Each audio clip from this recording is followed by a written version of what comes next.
ಕೊಡಗು ಧ್ವನಿ digital media, ಇದು ಕೊಡಗಿನ ನಂಬರ್ 1 ಯೂಟ್ಯೂಬ್ ಚಾನಲ್. ಆಗ್ತಿದ್ದು ಓಡಾಡಲು ಹಾಗೂ ಇನ್ನಿತರ ಕೆಲಸ ಕಾರ್ಯಗಳಿಗೆ ತುಂಬ ತೊಂದರೆ ಆಗ್ತಾ ಇದೆ. ಪಾರ್ಕಿಂಗ್ ಮಾಡೋಕ್ಕೆ ವ್ಯವಸ್ಥೆ ಇಲ್ಲದೆ ಅತ್ಯಧಿಕ ವಾಹನ ದಟ್ಟಣೆ ವಿರಾಜಪೇಟೆ ಪಟ್ಟಣ ಪುರಸಭೆ ವ್ಯಾಪ್ತಿಯಲ್ಲಿ ಆಗ್ತಾ ಇದೆ. ಈ ಒಂದು ನಿಟ್ಟಿನಲ್ಲಿ ಈ ದಿನ ಪುರಸಭೆ ವ್ಯಾಪ್ತಿಯ ಎಲ್ಲ ಸಾರ್ವಜನಿಕರು, ಮುಖಂಡರು ಹಾಗೂ ಸಂಘ ಸಂಸ್ಥೆಗಳಿಂದ ಒಂದು ಸಲಹೆ ಸೂಚನೆ ಬಗ್ಗೆ ಒಂದು ಸಭೆಯನ್ನು ಕರೆದಿದ್ದೀವಿ. ಈ ಒಂದು ಸಭೆಗೆ ಆಗಮಿಸಿರುವ ಪುರಸಭೆಯ ಅಧ್ಯಕ್ಷರಾದ ಶ್ರೀ ಜಯಚಮ್ಮ ಕಾಳಪ್ಪ ಮೇಡಮ್ ಅವರಿಗೆ ನಿಮ್ಮ ಪರವಾಗಿ ಸ್ವಾಗತವನ್ನು ಬಯಸ್ತೇನೆ. ಅದೇ ರೀತಿ ಹಾಗೆ ಮತ್ತೊಬ್ಬರು ಸ್ಥಾಯಿ ಅದೇ ರೀತಿ ಹಾಗೆ ಈ ಒಂದು ನಾನು ಹೇಳಲಿಕ್ಕೆ ಇಷ್ಟಪಡ್ತಾ ಇರೋದು ಮೇಡಮ್, ನಾವು ಹಲವಾರು ವರ್ಷಗಳಿಂದ ಇಲ್ಲಿ ವ್ಯಾಪಾರ ಮಾಡ್ತಾ ಇದ್ದೀವಿ. ಹೀಗಾಗಿ ಈಗೇನು ಮಾಡ್ತಾ ಇದ್ದಾರೆ, ಈ ಗಾಡಿಗಳಲ್ಲಿ ವಿರಾಜಪೇಟೆಯಲ್ಲಿ ವ್ಯಾಪಾರ ಮಾಡ್ತಾ ಇದ್ದೀನಿ.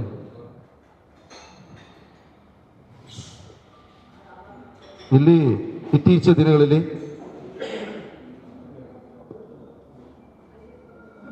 ದಿನಗಳಲ್ಲಿ ಕೇರಳದಿಂದೆಲ್ಲ ಗಾಡಿಗಳೆಲ್ಲ ಐಟಮ್ಗಳು ತಂದು ಮಾರೋದು. ಬರೀ ಒಂದೇ ವ್ಯಾಪಾರ ಅಲ್ಲ, ಹಲವಾರು ವಸ್ತುಗಳು ಮನೆ ಬಾಗಿಲು ತಗೊಂಡೋಗಿ ಮಾರಾಟ ಮಾಡಿ ತುಂಬ ವಂಚನೆಗಳು ನಡೀತದೆ. ಬರೀ ಕೇರಳ ಅಲ್ಲ, ಇತ್ಯಾದಿ ಎಲ್ಲ ಕಡೆಯಿಂದ ಬಂದ್ಬಿಟ್ಟು ಮಾಡ್ತಾ ಇದ್ದಾರೆ.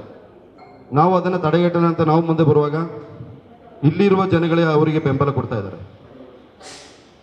ಇಲ್ಲಿರುವ ಸದಸ್ಯರುಗಳಾಗಲಿ, ಇನ್ನು ಬೇರೆ ಲೋಕಲ್ ಪಬ್ಲಿಕ್ನ ಹಿಡ್ಕೊಂಡು ಅವ್ರನ್ನ ಬೇಕಾದ ರೀತಿ ಮೇಂಟೈನ್ ಮಾಡಿಕೊಂಡು ಅವ್ರುಗಳು ಇವರಿಗೆ ಸಪೋರ್ಟ್ ಕೊಡ್ತಾ ಇದ್ದಾರೆ. ಇದನ್ನು ನಾವು ಖಂಡನೆ ಮಾಡ್ತಾ ಇದ್ದೀವಿ.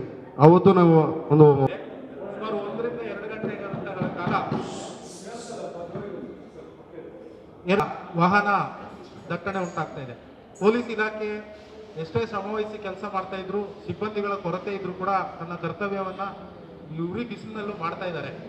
ಆದರೆ ಇದಕ್ಕೆ ಮುಖ್ಯ ಕಾರಣ ಆಗಿರ್ತಕ್ಕಂಥದ್ದು ಕೊಣನೂರು ಮತ್ತು ಮಹಾಕೂಟ ಹೈವೇ ರಸ್ತೆ ಅಗಲೀಕರಣವನ್ನ ಎಲ್ಲ ವಿರಾಜಪೇಟೆ ಪಟ್ಟಣ ಪಂಚಾಯಿತಿ ಸದಸ್ಯರು ಮತ್ತು ಇಲ್ಲಿಯ ನಿವಾಸಿಗಳು ಒಕ್ಕೊರಳಿನಿಂದ ಏನು ಸುಂಕದ ಕಟ್ಟೆಯಿಂದ ಆರ್ಚಿ ಗ್ರಾಮದವರೆಗೆ ಎರಡೂ ಬದಿಗಳಲ್ಲಿ ಅಲ್ಲಿ ಏನು ನಿವಾಸಿಗಳು ಮನೆ ಕಟ್ಕೊಂಡಿದ್ದಾರೆ ಅವರಿಗೆ ಸೂಕ್ತ ಪರಿಹಾರವನ್ನ ಸರ್ಕಾರದೊಂದಿಗೆ ಚರ್ಚಿಸಿ, ಜಿಲ್ಲಾಧಿಕಾರಿಗಳೊಂದಿಗೆ ಚರ್ಚಿಸಿ, ಇಲ್ಲಿಯ ಪಟ್ಟಣ ಪಂಚಾಯಿತಿ ಅಧ್ಯಕ್ಷರು, ಸದಸ್ಯರುಗಳು, ಸಾರ್ವಜನಿಕರು ಎರಡೂ ಬದಿಗಳಿರ್ತಕ್ಕಂಥ ಮನೆಗಳನ್ನು ತೆರವುಗೊಳಿಸಿ ರಸ್ತೆಯನ್ನು ಅಗಲೀಕರಣ ಮಾಡಬೇಕು. ಏನು ಸರ್ಕಾರದ ಕಾನೂನು ಏನಿದೆ 40-42 ಮಧ್ಯ ರಸ್ತೆಯಿಂದ ಎರಡೂ ಭಾಗವನ್ನು ತೆರವುಗೊಳಿಸಿದ್ರೆ ಸುಮಾರು 90% ಕೇವಲ ಮತ ಬ್ಯಾಂಕ್ಗಳನ್ನ ಮಾತ್ರ ಕೇಂದ್ರೀಕರಿಸಿಕೊಂಡು ಹೋದ್ರೆ ಅಭಿವೃದ್ಧಿ ಆಗೋದಿಲ್ಲ. ತೊಂದರೆ ಆಗೋರಿಗೆ ಖಂಡಿತವಾಗಲೂ ಸರ್ಕಾರದ ವತಿಯಿಂದ ಪರಿಹಾರನೂ ಏನಾದರೂ ಕೊಡಿಸುವಂಥ ನಿಟ್ಟಿನಲ್ಲಿ ಕೆಲಸ ಮಾಡಿ ಈ ಮುಖ್ಯ ರಸ್ತೆಯನ್ನು ಅಗಲೀಕರಣಗೊಳಿಸದೇ ಹೋದರೆ ವಿರಾಜಪೇಟೆ ಈಗಾಗಲೇ ಅರ್ಧ ವ್ಯಾಪಾರ ಇಲ್ಲದೆ ನರಳ್ತಾ ಇದೆ. ಇನ್ನು ಕೆಲವೇ ದಿನಗಳಲ್ಲಿ ಇಲ್ಲಿ ಯಾವುದೇ ವ್ಯಾಪಾರಗಳಿಲ್ಲದಂಥ ಸ್ಥಿತಿ ನಿರ್ಮಾಣ ಆಗ್ಬೋದು. ಈಗ ಆಟೋದ ಬಗ್ಗೆ ಮಾತಾಡಬೇಕು ಅಂದರೆ ನಮಗೆ ಹಬ್ಬ ಹರಿದಿನ ಬಂದರೆ ತುಂಬ ಖುಷಿ.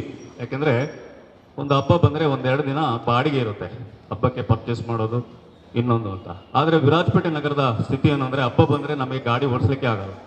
ಟ್ರಾಫಿಕ್ನಿಂದ ಒಂದು 3 ಟೌನ್ ಟ್ರಿಪ್ ಹೊಡೆಸಲಿ ಮಧ್ಯಾಹ್ನ ಆಯಿತು. ಮಧ್ಯಾಹ್ನ ನಂತರ ಯಾರೂ ಇಲ್ಲ ಟೌನಲ್ಲಿ, ಎಲ್ಲರೂ ಅವ್ರದ್ದು ಪರ್ಚೇಸಿಂಗ್ ಮುಗಿಸಿ ಮನೆಗೆ ಹೋಗಿರ್ತಾರೆ. ನಾವೇನು ದುಡಿಯೋದು? ಏನೂ ದುಡಿಲಿಕ್ಕೆ ಆಗ್ತಾ ಇಲ್ಲ.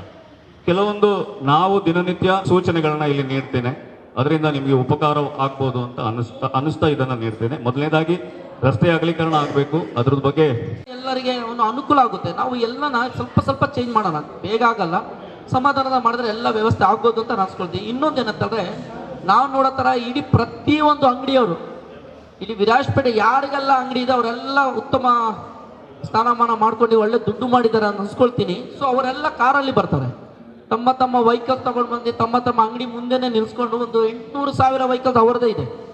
ಸೊ ಮೊದಲು ಅದನ್ನು ನಾವು ರಿಮೂವ್ ಮಾಡಬೇಕು. ಆವಾಗಲೇ ನನ್ನ ಅನಿಸಿಕೆ ಏನಂತಂದರೆ ಇದೆಲ್ಲ ಆದರೆ ಸ್ವಲ್ಪ ನಾವು ಚೇಂಜ್ ಮಾಡ್ಬೋದು ಅಂತ ಅನ್ಸುತ್ತೆ. ನಮಸ್ತೆ. ಪಾರ್ಕಿಂಗ್ ಬಗ್ಗೆ ಮೇಡಮ್ ನಾನು ಹೇಳ್ತಾ ಇರೋದು ಬಂದ ಪ್ರಕಾರ, ಯಾಕಂತಂದರೆ ನಾಳೆ ಎಕ್ಸಾಂಪಲ್ ಸ್ಯಾಂಡಿ ಡೇ ಏನು ಬೇಡ, ನನ್ನ ಬಾಟಲ್ ಶಾಪ್ ನಂದು, ಅಲ್ಲಿಂದ ಮುಂದುಗಡೆ ನಾನು ಯಾರ ಹೆಸರು ನಾಮಿನೇಟ್ ಮಾಡೋಕ್ಕೆ ಇಷ್ಟಪಡಲ್ಲ. ಮೇನ್ ರೋಡ್ ಸ್ಲ್ಯಾಬ್ ಮೇಲೆ ಪಕೋಡ, ವಡೆ, ಚಿಕನ್ ಮಾಡ್ತಾ ಇದ್ದಾರೆ. ನಾನು ಹೇಳ್ಬಾರ್ದು, ಅಂಗಡಿಗಳು ಅಷ್ಟೇ ಎಷ್ಟು ಮುಂದೆ ಬಂದು ಬಿದ್ದೈತೆ ಅಂತ ಯಾರು ಪಬ್ಲಿಕ್ಗೆ ವಾಕಿಂಗ್ ಹೋಗೋಕ್ಕೆ ಆಗಲ್ಲ, ಆ ಥರ ಪರಿಸ್ಥಿತಿ ಆಗಿದೆ. ಇದರಿಂದ ಆಕ್ಸಿಡೆಂಟ್ಗಳು ಜಾಸ್ತಿ ಆಗ್ತಾ ಇದೆ. ಮತ್ತೆ ಈವಾಗ ಒಂದು 2 ವರ್ಷದಿಂದ ಶಾಂತಿನಗರದಲ್ಲಿ ಯಾವ ಮೀಟಿಂಗ್ ನಡೀತಿಲ್ಲ, ಏನೂ ನಡೀತಾ ಇಲ್ಲ. ಎಲ್ಲೆಲ್ಲಿಂದ ಕೇರಳದಿಂದ ಗಾಡಿ ಬಂದು ಮನೆ ಮುಂದೆ ಮೇನ್ ರೋಡ್ ಸೂಪಿಯವ್ರ ಮನೆ ಮುಂದೆ ಗಾಡಿ ನಿಂತರೆ ಯಾವ ಗಾಡಿಗೂ ಮುಂದೆ ಹೋಗೋಕ್ಕಾಗಲ್ಲ. ಕೇಳಿದರೆ ಆ ಗ್ರೂಪಿಗೆ ನಾನೇ ಅಡ್ಮಿನ್ ಆಗಿ ನಾನೇ ಸುಮಾರು ಜನರಿಗೆ ಹೇಳುವಾಗಾದ್ರೂ ನನಗೆ ಧಮಕಿ ಹಾಕಿದವರು ಇದ್ದಾರೆ. ಬಟ್ ನಾನು ಅದಕ್ಕೆ ಇಂಜುರಿ ಅಲ್ಲ, ಇವತ್ತು ಹೇಳ್ತಾ ಇದ್ದೀನಿ, ಸ್ವಲ್ಪ ಆ್ಯಕ್ಷನ್ ತಗೊಳ್ಳಿ. ಇದಕ್ಕೆ ಮುಂಚೆ ಈ ಥರ 2-3 ಸಲ ನಾನು ಅದರಲ್ಲಿ ಈಗ ಮುನ್ಸಿಪಾಲ್ಟಿಯವರು 2 ಲೈನು ಪಾರ್ಕಿಂಗ್ ಕೊಟ್ಟಿದ್ದೀರ. ಆ ಪಾರ್ಕಿಂಗಿಂದ ನಮಗೆ ಬಸ್ ಅವರಿಗೆ ಭಾಳ ಸಮಸ್ಯೆ ಆಗ್ತಾ ಉಂಟು. ಯಾಕೆಂತಂದರೆ ಅದರಲ್ಲಿ ಅಲ್ಲಿ ಶಾಪ್ ಇರೋರು ತಂದು ವೆಹಿಕಲ್ ಬೆಳಿಗ್ಗೆ ನಿಲ್ಲಿಸ್ಬಿಡ್ತಾರೆ 2 ಲೈನಲ್ಲಿ. ಬಂದು ಮಾರ್ಕೆಟಿಗೆ ಬಂದು ಸಾಮಾನೇನು ತಗೊಂಡು ಹೋಗೋರು ಹೋಗಲಿ, ತೊಂದರೆ ಇಲ್ಲ. ಇದರಿಂದ ನಮಗೆ ಭಾಳ ಸಮಸ್ಯೆ ಇದೆ. ಮತ್ತು ನಮ್ಮ ಅಲ್ಲಿಂದ ಬಸ್ಸನ್ನು ತಗೊಂಡು ಹೋಗೋದು ಒಂದು ದೊಡ್ಡ ಸಮಸ್ಯೆ ಅಂದರೆ ಆಗೋದಿಲ್ಲ. 20 ನಿಮಿಷದಲ್ಲಿ ನಮಗೆ ಅವತ್ತೊಂದು ನಮ್ಮ ಅನೂಪ್ ಮದ್ನೊಬ್ಬರು ನಮ್ಮ ತೀರ್ಮಾನ ತಗೊಂಡೆ ನಾವು ಒಪ್ಕೊಂಡಿದ್ದೀವಿ. ಆದರೆ ಆ ಒಪ್ಪಿಗೆಯಿಂದ ನಮಗೆ ಭಾಳ ಲಾಸ್ ಆಗ್ತಾ ಉಂಟು. ಯಾಕೆಂದರೆ ನಮಗೆ ಬಸ್ ತಗೊಂಡು ಹೋಗಲು ಆಗೋದಿಲ್ಲ. ಅದರಿಂದ ನಮ್ಮ ಕಾರ್ಮಿಕರು ನಾವು ಸೇರಿ ಈಗ ಅಲ್ಲೇ ಒಂದು ಕಡೆ 3 ಬಸ್ಸನ್ನು ನಿಲ್ಲಿಸಿ ವ್ಯವಸ್ಥೆ ಮಾಡ್ಕೊಂಡಿದ್ದೀವಿ. ಅದಕ್ಕೆ ಒಂದು ಅನುಮತಿ ಕೊಡಬೇಕು. ಅದು ಅಲ್ಲದೆ ಅಲ್ಲಿ ನಮಗೆ ಟ್ರಾಫಿಕ್ ಮದುವೆ ಇರೋ ದಿವಸ ಬಸ್ ಬಂದು ಬಸ್ ಸ್ಟ್ಯಾಂಡ್ಗೆ ಬಂದು ತಲುಪಲಿಕ್ಕೆ ತುಂಬ ಲೇಟ್ ಆಗುತ್ತೆ, 5 ನಿಮಿಷ ಲೇಟ್ ಆಗುತ್ತೆ, ಟೈಮಿಂಗ್ಸ್ ಇರೋದಿಲ್ಲ ಬಸ್ಸಿಗೆ. ಅದೆಲ್ಲ ಸಮಸ್ಯೆಯಲ್ಲಿ ಸ್ವಲ್ಪ ಆ ಕಡೆ ಈ ಕಡೆ ಅಲ್ಲಿ ಬಸ್ಸಿಗೆ ಹತ್ತಲಿಕ್ಕೆ ಬಿಡೋದಿಲ್ಲ, ಅದೆಲ್ಲ ಇರ್ತದೆ. ಅದರಿಂದ ನಮ್ಮನ್ನು ಬಸ್ಸನ್ನು ಅಲ್ಲಿಂದ ತೆಗೆಯುವಂಥ ಒಂದು ವ್ಯವಸ್ಥೆ ನಮಗೆ ಭಾಳ ನ್ಯೂನತೆಗಳಿದೆ. ನಾವು 3 ತಿಂಗಳಿಗೆ 49,000 ಟ್ಯಾಕ್ಸ್ ಕಟ್ಟಬೇಕು ಸರ್ಕಾರಕ್ಕೆ. ಇನ್ಶೂರೆನ್ಸು ಒಂದು 80,000 ಇನ್ಶೂರೆನ್ಸ್ ಕಟ್ಟಬೇಕು. ಅದು ಸ್ಟ್ಯಾಂಡ್ ಫೀಸ್ ವಾರಕ್ಕೆ ಒಂದು 30,000 ಕಟ್ಟಬೇಕು, ಅಲ್ಲಿ 30 ರೂಪಾಯಿ. ನಾನು ಮಡಿಕೇರಿಯಿಂದ ನನ್ನ ಬಸ್ಸು 4:25 ಬಿಟ್ಟರೆ ಇಲ್ಲಿ ಬಂದು 5:25 ಬರಬೇಕು. ಇಲ್ಲಿ ಏನಾಗ್ತದೆ, 3-4 ರಸ್ತೆಯಿಂದ ಟ್ರಾಫಿಕ್ ಜಾಮ್ ಆಗ್ತದೆ. ಗಡಿಯಾರ ಕಂಬ ಅಲ್ಲಿ ಹೋಗಿ ಎಲ್ಲ ಅಡ್ಡದಿಡ್ಡಿ ಬಂದರೆ ಲೇಟ್ ಆದಂಥ ಸಂದರ್ಭದಲ್ಲಿ ಅಲ್ಲಿ ಏಜೆಂಟ್ಗಳು ಚಟಾಪಟಿ ಜಗಳ ಆಡ್ತಾರೆ, ಕಂಪ್ಲೇಂಟ್ ಆಗ್ತಾರೆ. ಇಲ್ಲಿಂದ ನಾನು ಕುಟ್ಟದಿಂದ ಬೆಳಿಗ್ಗೆ ಬರಬೇಕಾದ್ರೆ ಲೇಟ್ ಆಗ್ತದೆ. ಆಗ ಅನುಪ್ಮಾದವರು ಅವರು CA ಆಗಿ ಮಡಿಕೇರಿಯಲ್ಲಿ ಕಂಪ್ಲೇಂಟ್ ಕೊಟ್ಟರು. ನಾನು ಬಂದಿದ್ದೆ ನಿಮ್ಮ ಹತ್ರ, ಏನೋ ದಕ್ಷ ಅಧಿಕಾರಿ ಆದರೂ ಏನೋ ಒಂದು ಪರಿಹಾರ ಕೊಟ್ರಿ. ಇದೇ ಥರ ನಮಗೆ ಇಲ್ಲಿ ಯಾವುದೇ ತೊಂದರೆ ಮಾಡಬಾರ್ದು ಅಂತ ನನ್ನ ಅಭಿಪ್ರಾಯ. ಹಳೆ ಬಸ್ ಸ್ಟ್ಯಾಂಡ್ ಆಗಿ ಒಂದು ಬಸ್ ತಂಗುದಾಣ ಇದೆ ಗೌರಿ ದೇವಸ್ಥಾನದ ಮುಂಭಾಗದಲ್ಲಿ. ಅಲ್ಲಿ ನಿಲುಗಡೆ ಮಾಡಿದ್ರೆ ಸಂತ ಅನ್ನಮ್ಮನವರ ಶಾಲೆಯಲ್ಲಿ 4,500 ವಿದ್ಯಾರ್ಥಿಗಳು ಓದ್ತಾ ಇದ್ದಾರೆ. ಜೂನಿಯರ್ ಕಾಲೇಜಿನಲ್ಲಿ ಸುಮಾರು 500 ಮೇಲ್ಪಟ್ಟು ವಿದ್ಯಾರ್ಥಿಗಳು ಓದ್ತಾ ಇದ್ದಾರೆ. ಪ್ರಥಮ ದರ್ಜೆ ಕಾಲೇಜಿನಲ್ಲಿ 625 ವಿದ್ಯಾರ್ಥಿಗಳು ಓದ್ತಾ ಇದ್ದಾರೆ. ಕಾವೇರಿ ಶಾಲೆ, ತ್ರಿವೇಣಿ ಶಾಲೆ, ಈ ರೀತಿ ಹಲವು ಶಾಲೆಗಳಿರ್ತಕ್ಕಂಥ ಒಂದು ರಸ್ತೆ. ಆ ರಸ್ತೆಯಲ್ಲಿ ಆ ಒಂದು ಬಸ್ಸನ್ನು ಒಂದು ಸ್ವಲ್ಪ ಮುಂಭಾಗದಲ್ಲಿ ನಿಲುಗಡೆ ಮಾಡಲಿಕ್ಕೆ ಯಾಕೆಂದರೆ ಪ್ರತಿ ಬಾರಿಯೂ ಆ ಪೊಲೀಸ್ ಸಿಬ್ಬಂದಿಗಳು ಮತ್ತು ಆ ಚಾಲಕರು ಆ ರಸ್ತೆಯಲ್ಲಿ ವಾಗ್ವಾದ ಮಾಡೋದು ನೋಡೋತ್ತಿಗೆ ಎಲ್ಲೋ ನಮಗೊಂಥರ ಬೇಸರ ಆಗುತ್ತೆ. ದಯಮಾಡಿ ಸರ್ ತಮ್ಮ ಚಾಲಕರಿಗೆ ಅದನ್ನು ಒಂದು ಸ್ವಲ್ಪ ಆ ರಸ್ತೆಯಿಂದ ಮೇಲೆ ಹತ್ತಿ ಬರೋ ಜಾಗದಲ್ಲಿ ಅಲ್ಲ ಖಂಡಿತ sir sir sir sir sir ಈ ಹಿಂದೆ ಸೂಚನೆ ಕೊಟ್ಟಿದ್ದಾರೆ. ಯಾಕೆಂದ್ರೆ ಅಲ್ಲಿ ಮುಂದೆ ನಿಲ್ಲಿಸಲಿಕ್ಕೆ ನಿಮ್ಮ ಚಾಲಕರುಗಳು ಮಾಡಿದ್ರೆ ತಿರುಗಿದಾಗ ಅಲ್ಲಿ ನಿಲ್ಲಿಸ್ಬಿಡ್ತಾರೆ. ಯಾಕೆಂದ್ರೆ ಬಹಳಷ್ಟು ಜನ ಅಲ್ಲಿ ಹತ್ತಾರೆ. ಬಹಳ ರಸ್ತೆಗೆ ತಡೆ ಅಲ್ಲ, ನಿಮಗೆ ಒಂದು ಗಮನ ಬಂದಿದೆ. ಯಾಕಂದ್ರೆ ನೀವು ಆ ಕಡೆಯಿಂದ ಬಂದು ವಾಹನ ನಿಲುಗಡೆ ಮಾಡತಕ್ಕಂಥ ಸಂದರ್ಭದಲ್ಲಿ ಗೊತ್ತಾಗ್ತಿದೆ. ಪಾಸ್ ಮಾಡಲಿಕ್ಕೆ ಒಂದು ಚಾನ್ಸ್ ಮಾಡ್ಬೋದು. ಅಲ್ಲಿ ಹೋದರೆ ಡೆಡ್ ಎಂಡಿಗೆ ಒಂದು ಬ್ಲಾಕ್ ಆಗುತ್ತೆ. ಅದು ನಮ್ಮ ಸತೀಶ್ ಅವ್ರ ಏರಿಯಾಕ್ಕೆ ಅಲ್ಲೊಂದು ಬ್ಲಾಕ್ ಇದೆ. ಅದೊಂದು ಸರಿಪಡಿಸಿದ್ರೆ ಸ್ವಲ್ಪ ಇದು ಆಗ್ಬೋದು ಸರ್. ಅಲ್ಲಿಂದ ಕೃಷ್ಣ ಸ್ಟೋರಿಂದ ಬಂದಾಗ ಅವ್ರದ್ದು ಪ್ರೈವೇಟ್ ರೋಡ್ ಅಂತ ಹೇಳ್ತಾರೆ, ಅದು ಗೊತ್ತಿಲ್ಲ ಯಾಕಂತೇಳಿ. ಬಟ್ ಯಾವತ್ತೂ ಒಂದು ಪ್ರಾಬ್ಲಮ್ ಇರುತ್ತೆ ಅಲ್ಲಿ ಬಾಬೆನವ್ರದ್ದು ಬಿಲ್ಡಿಂಗಿಂದ ಮತ್ತು ಕೃಷ್ಣ ಸ್ಟೋರ್ನ ಬಿಲ್ಡಿಂಗಿಂದ ಅಲ್ಲಿಂದ ಒಂದು 2 ವೀಲರ್ ವ್ಯವಸ್ಥೆ ಆದರೂ ಆ ಕಡೆ ಹೋಗೋದಾದರೆ ಅದೆಲ್ಲ ಒಂದು ಟ್ರಾಫಿಕ್ ಕಂಟ್ರೋಲ್ ಮಾಡ್ಬೋದು ಸರ್, ಅದೊಂದು.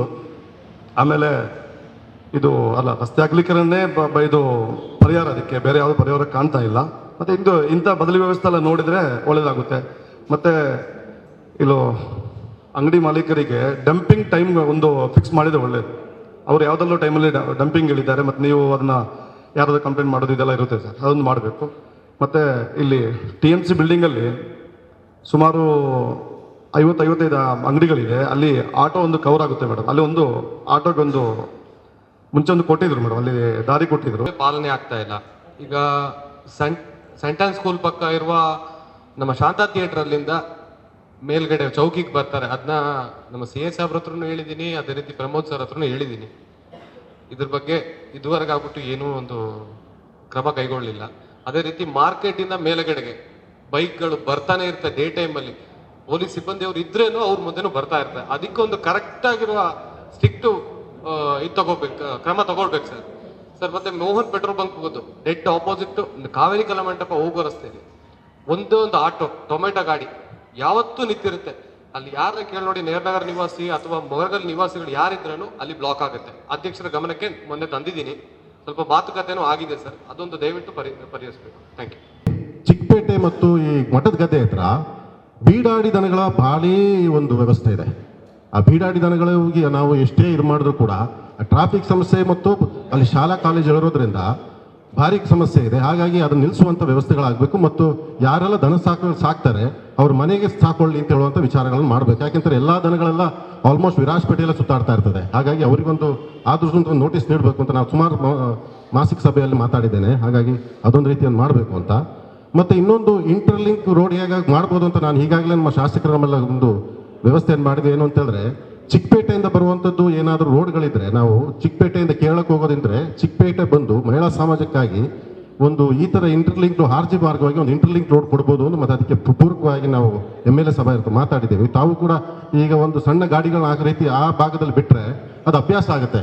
ಸ್ವಲ್ಪ ವೆಹಿಕಲ್ಲು ಕಂಜೆಷನ್ಗೆ ಒಳಗೆ ಬರುವಂಥ ರೀತಿಯಲ್ಲಿ ಅಲ್ಲಿಂದ ಹೋದರೆ ಅಲ್ಲಿ ಒಂದು 50 kg ಒಂದು ಚೀಲದ ಅಕ್ಕಿ ತಗೊಂಡು ಒಂದು ವಯಸ್ಕ ಬರೀ ವ್ಯಾಪಾರಸ್ಥರಲ್ಲಿ ಗಾಡಿ ನಿಲ್ಲಿಸ್ತಾರೆ ಅಂತ ಹೇಳಿದ್ರೆ ಅದಕ್ಕೆ ನನ್ನ ವಿರೋಧ ಇದೆ. ಅವ್ರನ್ನ ವ್ಯಾಪಾರಸ್ಥರು ಬೇರೆ ಕಡೆ ನಿಲ್ಲಿಸ್ಕೋಬೇಕು. ಈಗ ಯಾರೋ ಒಬ್ಬರು ಒಂದು ವಯಸ್ಸಾದವನು ಒಂದು 50 kg ಅಕ್ಕಿ ತಗೊಂಡು ಅಲ್ಲೇ ಅವನು ಗಾಡಿ ನಿಲ್ಲಿಸಿ ಯಾಕೆ ಹಾಕೋಬಾರ್ದು? ಈಗ ಖಾಸಗಿ ಬಸ್ ಅವರು ಕೊಡುವಂಥ ಸರ್ವಿಸ್ಸು ನಾವು ಕಂಡಿದ್ದೀವಿ. ಏಕೆಂದರೆ ಭಾಳ ಹಳೆಯ ಕಾಲದಿಂದಲೇ ನಮಗೆ ಕೊಡಗಿನಲ್ಲಿ ಒಂದು ಜೀವಾಳ ಆಗಿದ್ದಂಥ ಬಸ್ಸು ಖಾಸಗಿ ಬಸ್ಸು. ಇವತ್ತು ಆ ಬಸ್ ಸ್ಟ್ಯಾಂಡಲ್ಲಿ ಅವರಿಗೆ ನಿಲ್ಲಿಸ್ಲಿಕ್ಕೂ ಜಾಗ ಕೊಡಬೇಕು. ಒಂದು ಲೈನ್ ಆದರೂ ಪಾರ್ಕಿಂಗ್ ವ್ಯವಸ್ಥೆಯನ್ನು ತಾವು ಕೊಡಲೇಬೇಕು. ಯಾಕಂದರೆ ಅಲ್ಲಿ ಅಷ್ಟು ಸಮಸ್ಯೆ ಇದೆ. ಒಂದು ವಾಹನ ನಿಲ್ಲಿಸಿ 1 ಲೀಟ್ರ್ ಹಾಲು ತಗೊಳ್ಳೋಕ್ಕೂ ಜಾಗ ಇಲ್ಲದಂಥ ಪರಿಸ್ಥಿತಿ ಇವತ್ತು ನಿರ್ಮಾಣ ಆಗಿದೆ. ಯಾಕೆಂದರೆ ಇವರು 20 ಮಿನಿಟ್ಸ್ ಮುಂದೆ ಬಸ್ ಸ್ಟ್ಯಾಂಡಿಗೆ ಬರಬೇಕಾಗಿತ್ತು, ಮೀನ್ಪೇಟೆಯಲ್ಲಿ ನಿಲ್ಲಿಸಬೇಕು. ಇದೇ ಹೆಂಗಂತ ಆಗ್ತಾ ಇದೆ, ಈಗ 1 ಅವರ್ ಮುಂಚೆನೇ ತಂದು ಬಸ್ ಸ್ಟ್ಯಾಂಡ್ ನಿಲ್ಲಿಸ್ತಾ ಇದ್ದಾರೆ. ಹಾಗಾಗಿ ಸಮಸ್ಯೆ ಉದ್ಭವ ಆಗಿರೋದು.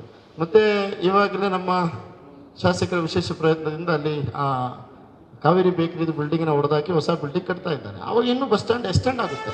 ಅದುವರೆಗೆ ಎಲ್ಲರೂ ಕೂಡ ತಾನೇ ಮಾನ್ಯ ಸದಸ್ಯರು ತಿಳಿಸಿರುವ ಹಾಗೆ ಬಸ್ಗಳು ಮುಂಚಿತವಾಗಿ ಸ್ಟ್ಯಾಂಡ್ನಲ್ಲಿ ಬಂದು ನಿಲ್ಲುತ್ತೆ ಅಂತ. ಇದರ ಬಗ್ಗೆ ವಿಷಯ ಏನಂದರೆ, ಅರ್ಧ ಗಂಟೆ ಮುಂಚೆ 1 ಗಂಟೆ ಮುಂಚೆ ಅವ್ರು ಬಂದು ಅಡ್ಡವಾಗಿ ನಿಲ್ಲಿಸ್ತಾರೆ. ಅಲ್ಲಿ ಕೆಲವು ಪಾರ್ಕಿಂಗ್ ನಮಗೆ ಕಲೆಕ್ಷನ್ ಆಗೋದು ಕೆಲವು ಪಾರ್ಕಿಂಗ್ ತಾಣಗಳಿರೋದಷ್ಟೇ. ಅವ್ರು ಅಡ್ಡಾಗಿ ನಿಲ್ಲಿಸಿದ್ರೆ ಅಲ್ಲಿ ಯಾವ ಗಾಡಿ ಕೂಡ ಹೋಗಿ ಪಾರ್ಕಿಂಗ್ ಮಾಡಲ್ಲ. ಇದರ ವಿಷಯವಾಗಿ ನಾನು ಮುಖ್ಯಾಧಿಕಾರಿ ಅವರಿಗೆ 2-3 ಸಲ ಮಾತಾಡಿದ್ದೀನಿ. ಅವರು ಹೋಗಿ ಅಲ್ಲಿ ಸ್ಟ್ಯಾಂಡಲ್ಲಿ ಮಾತಾಡಿದ್ದಾರೆ. ಈ ವಿಷಯ ಮಾಲೀಕರಿಗೆ ಗೊತ್ತಿರುವುದಿಲ್ಲ. ಯಾಕಂದರೆ ನಾವು ಒಂದ್ಸಲ ಅವರು ಡ್ರೈವರ್ ಅವ್ರಿಗೆ ಕೇಳುವಾಗ ಇನ್ನೂ ಹೊರಡಲಿಕ್ಕೆ 45 ನಿಮಿಷ ಇದೆ. ನಮ್ಮ ಕೊಡಸಮಾಜ ಮಕ್ಕಳ ಶಾಲೆ ಇದೆ, ಕಾವೇರಿ ಶಾಲೆ ಇದೆ, ಎಲ್ಲ ಶಾಲೆಗಳಿದೆ. ಈ ಶಾಲೆಯಲ್ಲಿ ಮಕ್ಕಳು ಎಲ್ಲ ಸಣ್ಣ ಪುಟ್ಟ ಮಕ್ಕಳು. ಈ ಮಕ್ಕಳು ಏನು ಮಾಡುತ್ತಿದೆ ಅಂತಂದರೆ, ಪ್ರತಿ ದಿವಸ ಸೆಂಟ್ರಲ್ ಶಾಲೆ ನಾವು ನೋಡಬೇಕಾಗುತ್ತೆ. ಸೆಂಟ್ರಲ್ ಶಾಲೆಯ ಒಳಗಡೆ ಎಷ್ಟೊಂದು ಜಾಗಗಳಿದೆ. ನಾವು ಇದನ್ನ ಕನಸಲ ಒಂದು ಮೀಟಿಂಗಲ್ಲಿ ಕೂಡಿ ಇದ್ರ ಬಗ್ಗೆ ಚರ್ಚೆ ಕೂಡಿ ನಾವು ಮಾಡಿದ್ವಿ. ಈ ಮಕ್ಕಳ ಹಿತದೃಷ್ಟಿಯಿಂದ ನಾನೇನು ಹೇಳ್ತಾ ಇದ್ದೀನಿ ಅಂತಂದರೆ, ಶಾಲೆ ಒಳಗಡೆ ಎಷ್ಟೊಂದು ಜಾಗಗಳಿದೆ. ಶಾಲೆ ಒಳಗಡೆ ಇವರು ಏನು ಸಂಜೆ ಒಂದು ಆಟೋದವರು ಮಕ್ಕಳು ಹಸ್ಕೊಂಡು ಹೋಗುವಂಥ ವಿಚಾರ ಆಗಿರ್ಬೋದು, ಬೆಳಿಗ್ಗೆ ಇಳಿಸೋಂಥ ವಿಚಾರ ಆಗಿರ್ಬೋದು. ನೀವು ಒಂದು 4 ಗಂಟೆ 3:45 4 ಗಂಟೆವರೆಗೆ ಆ ಮಕ್ಕಳು ಓಡಾಡೋಂಥ ಒಂದು ವಿಚಾರ ನೋಡಿದರೆ ನಮಗೆ ಕೂಡ ಭಯ ಹುಟ್ಟಿಸುವಂಥ ವ್ಯವಸ್ಥೆ ಆಗುತ್ತೆ.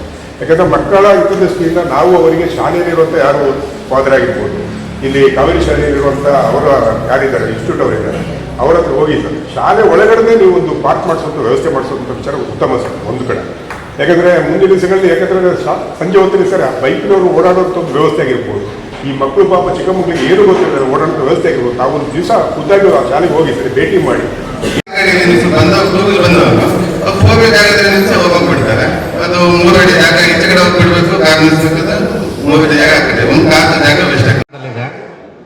ಈಗ ಅದರಲ್ಲಿ ಪ್ರಾವಿಷನ್ ಏನು ಮಾಡ್ಕೊಂಡಿದ್ದೀವಿ ಅಂದರೆ, ಏನು ಅವೈಲಬಲ್ ರೋಡ್ ವಿಡ್ತ್ ಏನಿದೆ ಅದನ್ನ ಕಂಪ್ಲೀಟ್ ಆಸ್ಫಾಲ್ಟಿಂಗ್ ಮಾಡೋದು, ಮತ್ತು ಅದಕ್ಕೆ ವೈಟ್ ಪೇಂಟ್ ಮಾಡೋದು, ಕ್ಯಾಟ್ ಐಸ್ ಹಾಕೋದು. ಸೊ ಪೊಲೀಸ್ ಇಲಾಖೆಯವರ ಡೈರೆಕ್ಷನ್ ಪ್ರಕಾರ ಅಗತ್ಯ ಇರೋ ಕಡೆ ಮಾರ್ಕಿಂಗ್ಗಳು, ಸೊ ಇದು ಮತ್ತು ಸೈನ್ ಬೋರ್ಡ್ಸು ಇದನ್ನೆಲ್ಲ ಪ್ರಾವಿಷನ್ ಮಾಡ್ಕೊಂಡಿದ್ದೀವಿ. ಅದೀಗ ಆಫ್ಟರ್ ರೈನಿ ಸೀಸನ್ ಸ್ಟಾರ್ಟ್ ಆಗುತ್ತೆ ಆ ವರ್ಕು. ಈ ಸದ್ಯದಲ್ಲಿ ಇನ್ನೂ ಏಜೆನ್ಸಿ ಫಿಕ್ಸ್ ಆಗಿಲ್ಲ ಅದು. ಇದಲ್ಲದೆ ನಮಗೆ ಈ ಪುರಸಭೆ ವ್ಯಾಪ್ತಿಯ ಮೈಂಟೆನೆನ್ಸು ನಮಗೆ ಬರಲ್ಲ. ಪುರಸಭೆಯಿಂದ ಆಚೆ ಏನಿದೆ ಅದನ್ನೆಲ್ಲ ನಾವು ಪೊಲೀಸ್ ಇಲಾಖೆ ಯಾವ ಥರ ಡೈರೆಕ್ಟ್ ಮಾಡ್ತಿದೆ ಆ ಥರ ಎಲ್ಲ ಹೊಸ ಕಸ್ಟಮೈಸ್ ಮಾಡಿ ಬೋರ್ಡ್ಗಳನ್ನೆಲ್ಲ ಹಾಕಿದ್ದೀವಿ. ಈ ಹಳೆಯ ಬೋರ್ಡ್ಗಳನ್ನೇ ಹಾಕ್ತಾ ಹೋದರೆ ಅದು ನೋಡಿ ಡ್ರೈವರ್ಸ್ಗೆ ಅದು ಒಂಥರ ಕಾಣಿಸ್ತಾ ಇರೋ ಥರ ಆಗಿದೆ. ಅದಕ್ಕೆ ಕಲರ್ ಎಲ್ಲ ಚೇಂಜ್ ಮಾಡಿದ್ದೀವಿ. ಟ್ರಾಫಿಕ್ ಸೆನ್ಸ್ ಬಗ್ಗೆ ಆದರೂ ಅಷ್ಟೇ ಎಲ್ಲದ್ರ ಬಗ್ಗೆ ಇದು ಮಾಡ್ಬೋದು. ಅದನ್ನು ಎನ್ಫೋರ್ಸ್ಮೆಂಟ್ ಮಾಡಲಿಕ್ಕೆ ನಾವಿದ್ದೇವೆ. ಎನ್ಫೋರ್ಸ್ಮೆಂಟ್ ಮಾಡಲಿಕ್ಕೆ ಏನೀಗ ನೀವೆಲ್ಲರೂ ಹೇಳಿದ್ರಿ ರಸ್ತೆ ಅಗಲೀಕರಣ ಮಾಡಬೇಕು, ಟ್ರಾಫಿಕ್ ಜಾಗಕ್ಕೆ ವ್ಯವಸ್ಥೆ ಮಾಡಿ ಕೊಡಬೇಕು. ಹೌದು, ನೀವು ವ್ಯವಸ್ಥೆ ಮಾಡಲಿಕ್ಕೆ ಅವಕಾಶ ಕೊಟ್ಟರೆ ನಾವು ಅದನ್ನು ಎನ್ಫೋರ್ಸ್ಮೆಂಟ್ ಮಾಡ್ತೇವೆ. ಈಗ ಇರೋದಕ್ಕೆ ಒಂದು 2 ವೀಲರ್ಸ್ 4 ವೀಲರ್ಸ್ ಜಾಗದಲ್ಲಿ 2 ವೀಲರ್ಸ್ ನಿಂತ್ಕೋತಾರೆ. That is minimum common sense ಅವಂದದು. ನಾವು ಅವರಿಗೆ ಎಜುಕೇಟ್ ಮಾಡ್ಬೋದು. ಎಜುಕೇಟ್ ಮಾಡಿಯೂ ಪುನಃ ಅದೇ ಮುಟ್ಟಾಳ ಕೆಲಸ ಮಾಡ್ತಾನೆ ಅಂತ ಹೇಳಿದ್ರೆ ನಾವೇನು ಮಾಡ್ಲಿಕ್ಕಾಗಲ್ಲ. ನೀವು ಹೇಳ್ತೀರಿ 100% ನಿಮಗೆ ಕೊಡೋ ಸಂಬಳನೇ ಅದಕ್ಕೆ ನೀವು ಮಾಡಲೇಬೇಕು. Yes, we are doing it out. ನಾವು ಮಾಡ್ತೇವೆ. ಎನ್ಫೋರ್ಸ್ಮೆಂಟ್ ಮಾಡಲಿಕ್ಕೇ ನಾವಿರೋದು. ಸುಮಾರು ಜನರು ಇಲ್ಲಿ ಸಜೆಷನ್ ಮಾಡಿದ್ರು ಪೊಲೀಸ್ನವರು ಇದನ್ನ ಮಾಡಬೇಕಿತ್ತು ಅಂತ. ನಾವೆಲ್ಲರೂ ಅದನ್ನ ತಗೋತೇವೆ. ಒಂದೇ ಒಂದು ನಮ್ಮ ವ್ಯಾಪ್ತಿ ಬಿಟ್ಟು ಜಾಸ್ತಿ ಮಾತಾಡ್ಲಿಕ್ಕೆ ಇರೋದು ಮೋಸ್ಟ್ಲಿ ಶಬರೀಶ್ ಅವರು ಅನ್ನಿಸ್ತಾರೆ. ಟ್ರಾಫಿಕ್ ಪೊಲೀಸ್ ಸ್ಟೇಷನ್ ಬೇಕು ಅಂತಿಲ್ಲ, ಅದು ನಮ್ಮ ವ್ಯಾಪ್ತಿಗೆ ಬರೋದಿಲ್ಲ. ಈ ಟ್ರಾಫಿಕ್ ರೆಗ್ಯುಲೇಷನ್ ಎಲ್ಲ ನಾವು ಮಾಡುವಂಥದ್ದೇ ಪೊಲೀಸ್ ಸ್ಟೇಷನ್ ಲೆವೆಲ್ನಲ್ಲಿ. ಪೊಲೀಸ್ ಸ್ಟೇಷನ್ ಬೇಕು ಅಂತ ಹೇಳೋದು ನಮ್ಮ ವ್ಯಾಪ್ತಿಗೆ ನಾವು ಸರ್ ಹಿಂಗೆ ಸಜೆಷನ್ ಮಾಡಿದ್ದಾರೆ, ಸೊ ಅವರು ಒಂದು ರಿಕ್ವೆಸ್ಟ್ ಲೆಟರ್ ಕೊಟ್ಟಿದ್ದಾರೆ, ಅದನ್ನು ಕನ್ಸಿಡರ್ ಮಾಡಿ. ಇನ್ನೆಲ್ಲಾನು 100% ನಾವಿರೋದೇ ಎನ್ಫೋರ್ಸ್ಮೆಂಟ್ ಮಾಡಲಿಕ್ಕೆ. ಅದರಲ್ಲಿ ಒನ್ ಬೈ ಒನ್ ಹೇಳೋದಕ್ಕೆ ಶಿವ್ ಅವರು ಫಸ್ಟ್ ಹೇಳಿದ್ರು, ಒಂದೇನು ಈ ನಾಮಫಲಕ ಜಾಸ್ತಿ ಹಾಕಬೇಕು. ನಿನ್ನೆ CMC ಅವರು 100% ಯಾವುದೆಲ್ಲ ಸ್ವಲ್ಪ ಕಣ್ಣಿಗೆ ಕಾಣೋದಿಲ್ಲ, ಉಪಯೋಗ ಇಲ್ಲ ಅಂತ ಹೇಳೋದನ್ನು ಅದನ್ನು ತೆಗೆಸಿದ್ದಾರೆ. ಅದನ್ನು ಪುನಃ ನಾವು ಅವ್ರ ಜೊತೆಗೆ ಸಮಾಲೋಚನೆ ಮಾಡಿ ಎಲ್ಲೆಲ್ಲ ಟ್ರಾಫಿಕ್ 15 days ಒನ್ಸು ಅವಶ್ಯಕತೆ ಇಲ್ಲದಿರುವಂಥ ಟ್ರಾಫಿಕ್ ಎಲ್ಲೆಲ್ಲ ನಿಲ್ಲಿಸ್ತಾರೆ ಅಲ್ಲಿಗೆಲ್ಲ ನಾವು 100% ನಾವು ಬೋರ್ಡನ್ನು ಶಾರ್ಟ್ಲಿ ನಾವು ಇವ್ರ ಜೊತೆ ಕೋಆರ್ಡಿನೇಟ್ ಮಾಡಿಕೊಂಡು ನಾವು ಇದು ಮಾಡ್ತೇವೆ. ಒಂದನ್ನು. ಎರಡನೇದು ರಫೀಕ್ ಅವರು ಹೇಳಿದ್ರು ಪುನಃ ವಿಷಯಾಂತರ ಮಾಡೋದು ಬೇಡ ಅಂತ ಹೇಳಿದ್ರು ಕೂಡ ನಾವು ಹೊರಗಡೆಯವರು ಇಲ್ಲಿಯವರು ಬೇರೆ ಕಡೆಯಿಂದ ಬಂದಿದ್ದು ಅಂತೇಳಿ ಹೇಳ್ತಾ ಇಲ್ಲ. ಐಡಿಯಲ್ ಮಸೀದಿಯಿಂದ ಶಿವಾ ಜಂಕ್ಷನ್ ಹೊರಗಡೆ ವೆನಸ್ಡೇ ದಿವಸ ತರಕಾರಿ ಮತ್ತು